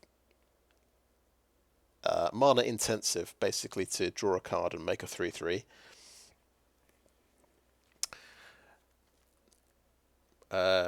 We had Overwhelming Remorse. We mentioned this fantastic removal spell. Painful Quandary, of course, this is the first card I looked at. Just seems pretty good. It's funny how often I drew Bladecoil Serpent and Painful Quandary, and I realised you want to play the Serpent first, I think. And then, if you can, make them discard a couple of cards first, which kind of then sets up the Painful Quandary the next turn. They're low on cards, and they've got to start potentially spending a life anytime they want to cast something. So, and combining the Painful Quandary with quite an low to the ground aggressive deck, I can potentially get in with a bit of early damage as well. So they can't just sort of pay 5 life casually. It seemed to be a good fit for the deck. Yeah, that's the mana curve. I had about 14 3-drops at one point, so I had to cut quite a serious number of cards to get it manageable. If we look at the 3-drops, we've got some quite good ones that I had to leave out in black and red. So Battlefield Butcher's a good one. That could definitely win you a few games. And potentially good in this deck because I am sacrificing a few creatures. But I thought it might be more of a self-mill card. Gruesome Realization. I think I just dropped this because it's expensive. It's 2 black and 1. It's sort of just awkward to cast. It's another card draw thing and potentially a one-way sweeper. We had to drop 1 Acrobat. And we've got the Moment of Defiance, the combat trick. This could be pretty excellent for racing, but considering the theme of my deck was sort of sacrificing creatures, the more creatures I could fit into the deck, the better. So things like this unfortunately get cut. It's not something I can sacrifice. And the Tomacool Scrapsmith didn't make it just because I was worried about milling the Painful Quandary and I'm not being able to bring it back. So I thought, let's just avoid all of the self-mill effects. Otherwise, this is kind of good. Jalem Tome's quite good, so that's yeah, pretty cheap to draw and discard. But I thought I've got quite a few draw effects, draw and discard effects, and they're on creatures and things like Scrapwork Mutt. I've got Bitter Reunion as well. They're sort of they're things that you can sacrifice, or if they've got sacrifice effects built into them, so it sort of fit the deck a bit better. And then Supply Drop does fit in the deck, it's just a little bit too expensive. So yeah, I think that's everything. So yeah, actually let's click done and claim the prize first. Pretty nice, so I can do another one of these. Let's look at the packs. So the plan with the packs, we're going to stockpile these. As you can see, Dominaria United, I'm up to 97. The plan is I'm going to probably do... well, in fact, New Capenna's draft is coming first. I'm going to do a few more New Capenna drafts before I open these. In January, it should be Dominaria draft. So I'll do a few more drafts, maybe 3 or 4 drafts, and then open these in January. And then, don't know when I'm going to open my Brother's War, but probably wait till I've got about 100 to open and I've done all the limited play that I want. Just because if you're doing drafts and sealed, you've got a better chance of getting cards you don't have if you've held off from opening your packs. That's the principle. Anyway, so that's just my little tip at the end. Yeah, thanks for watching.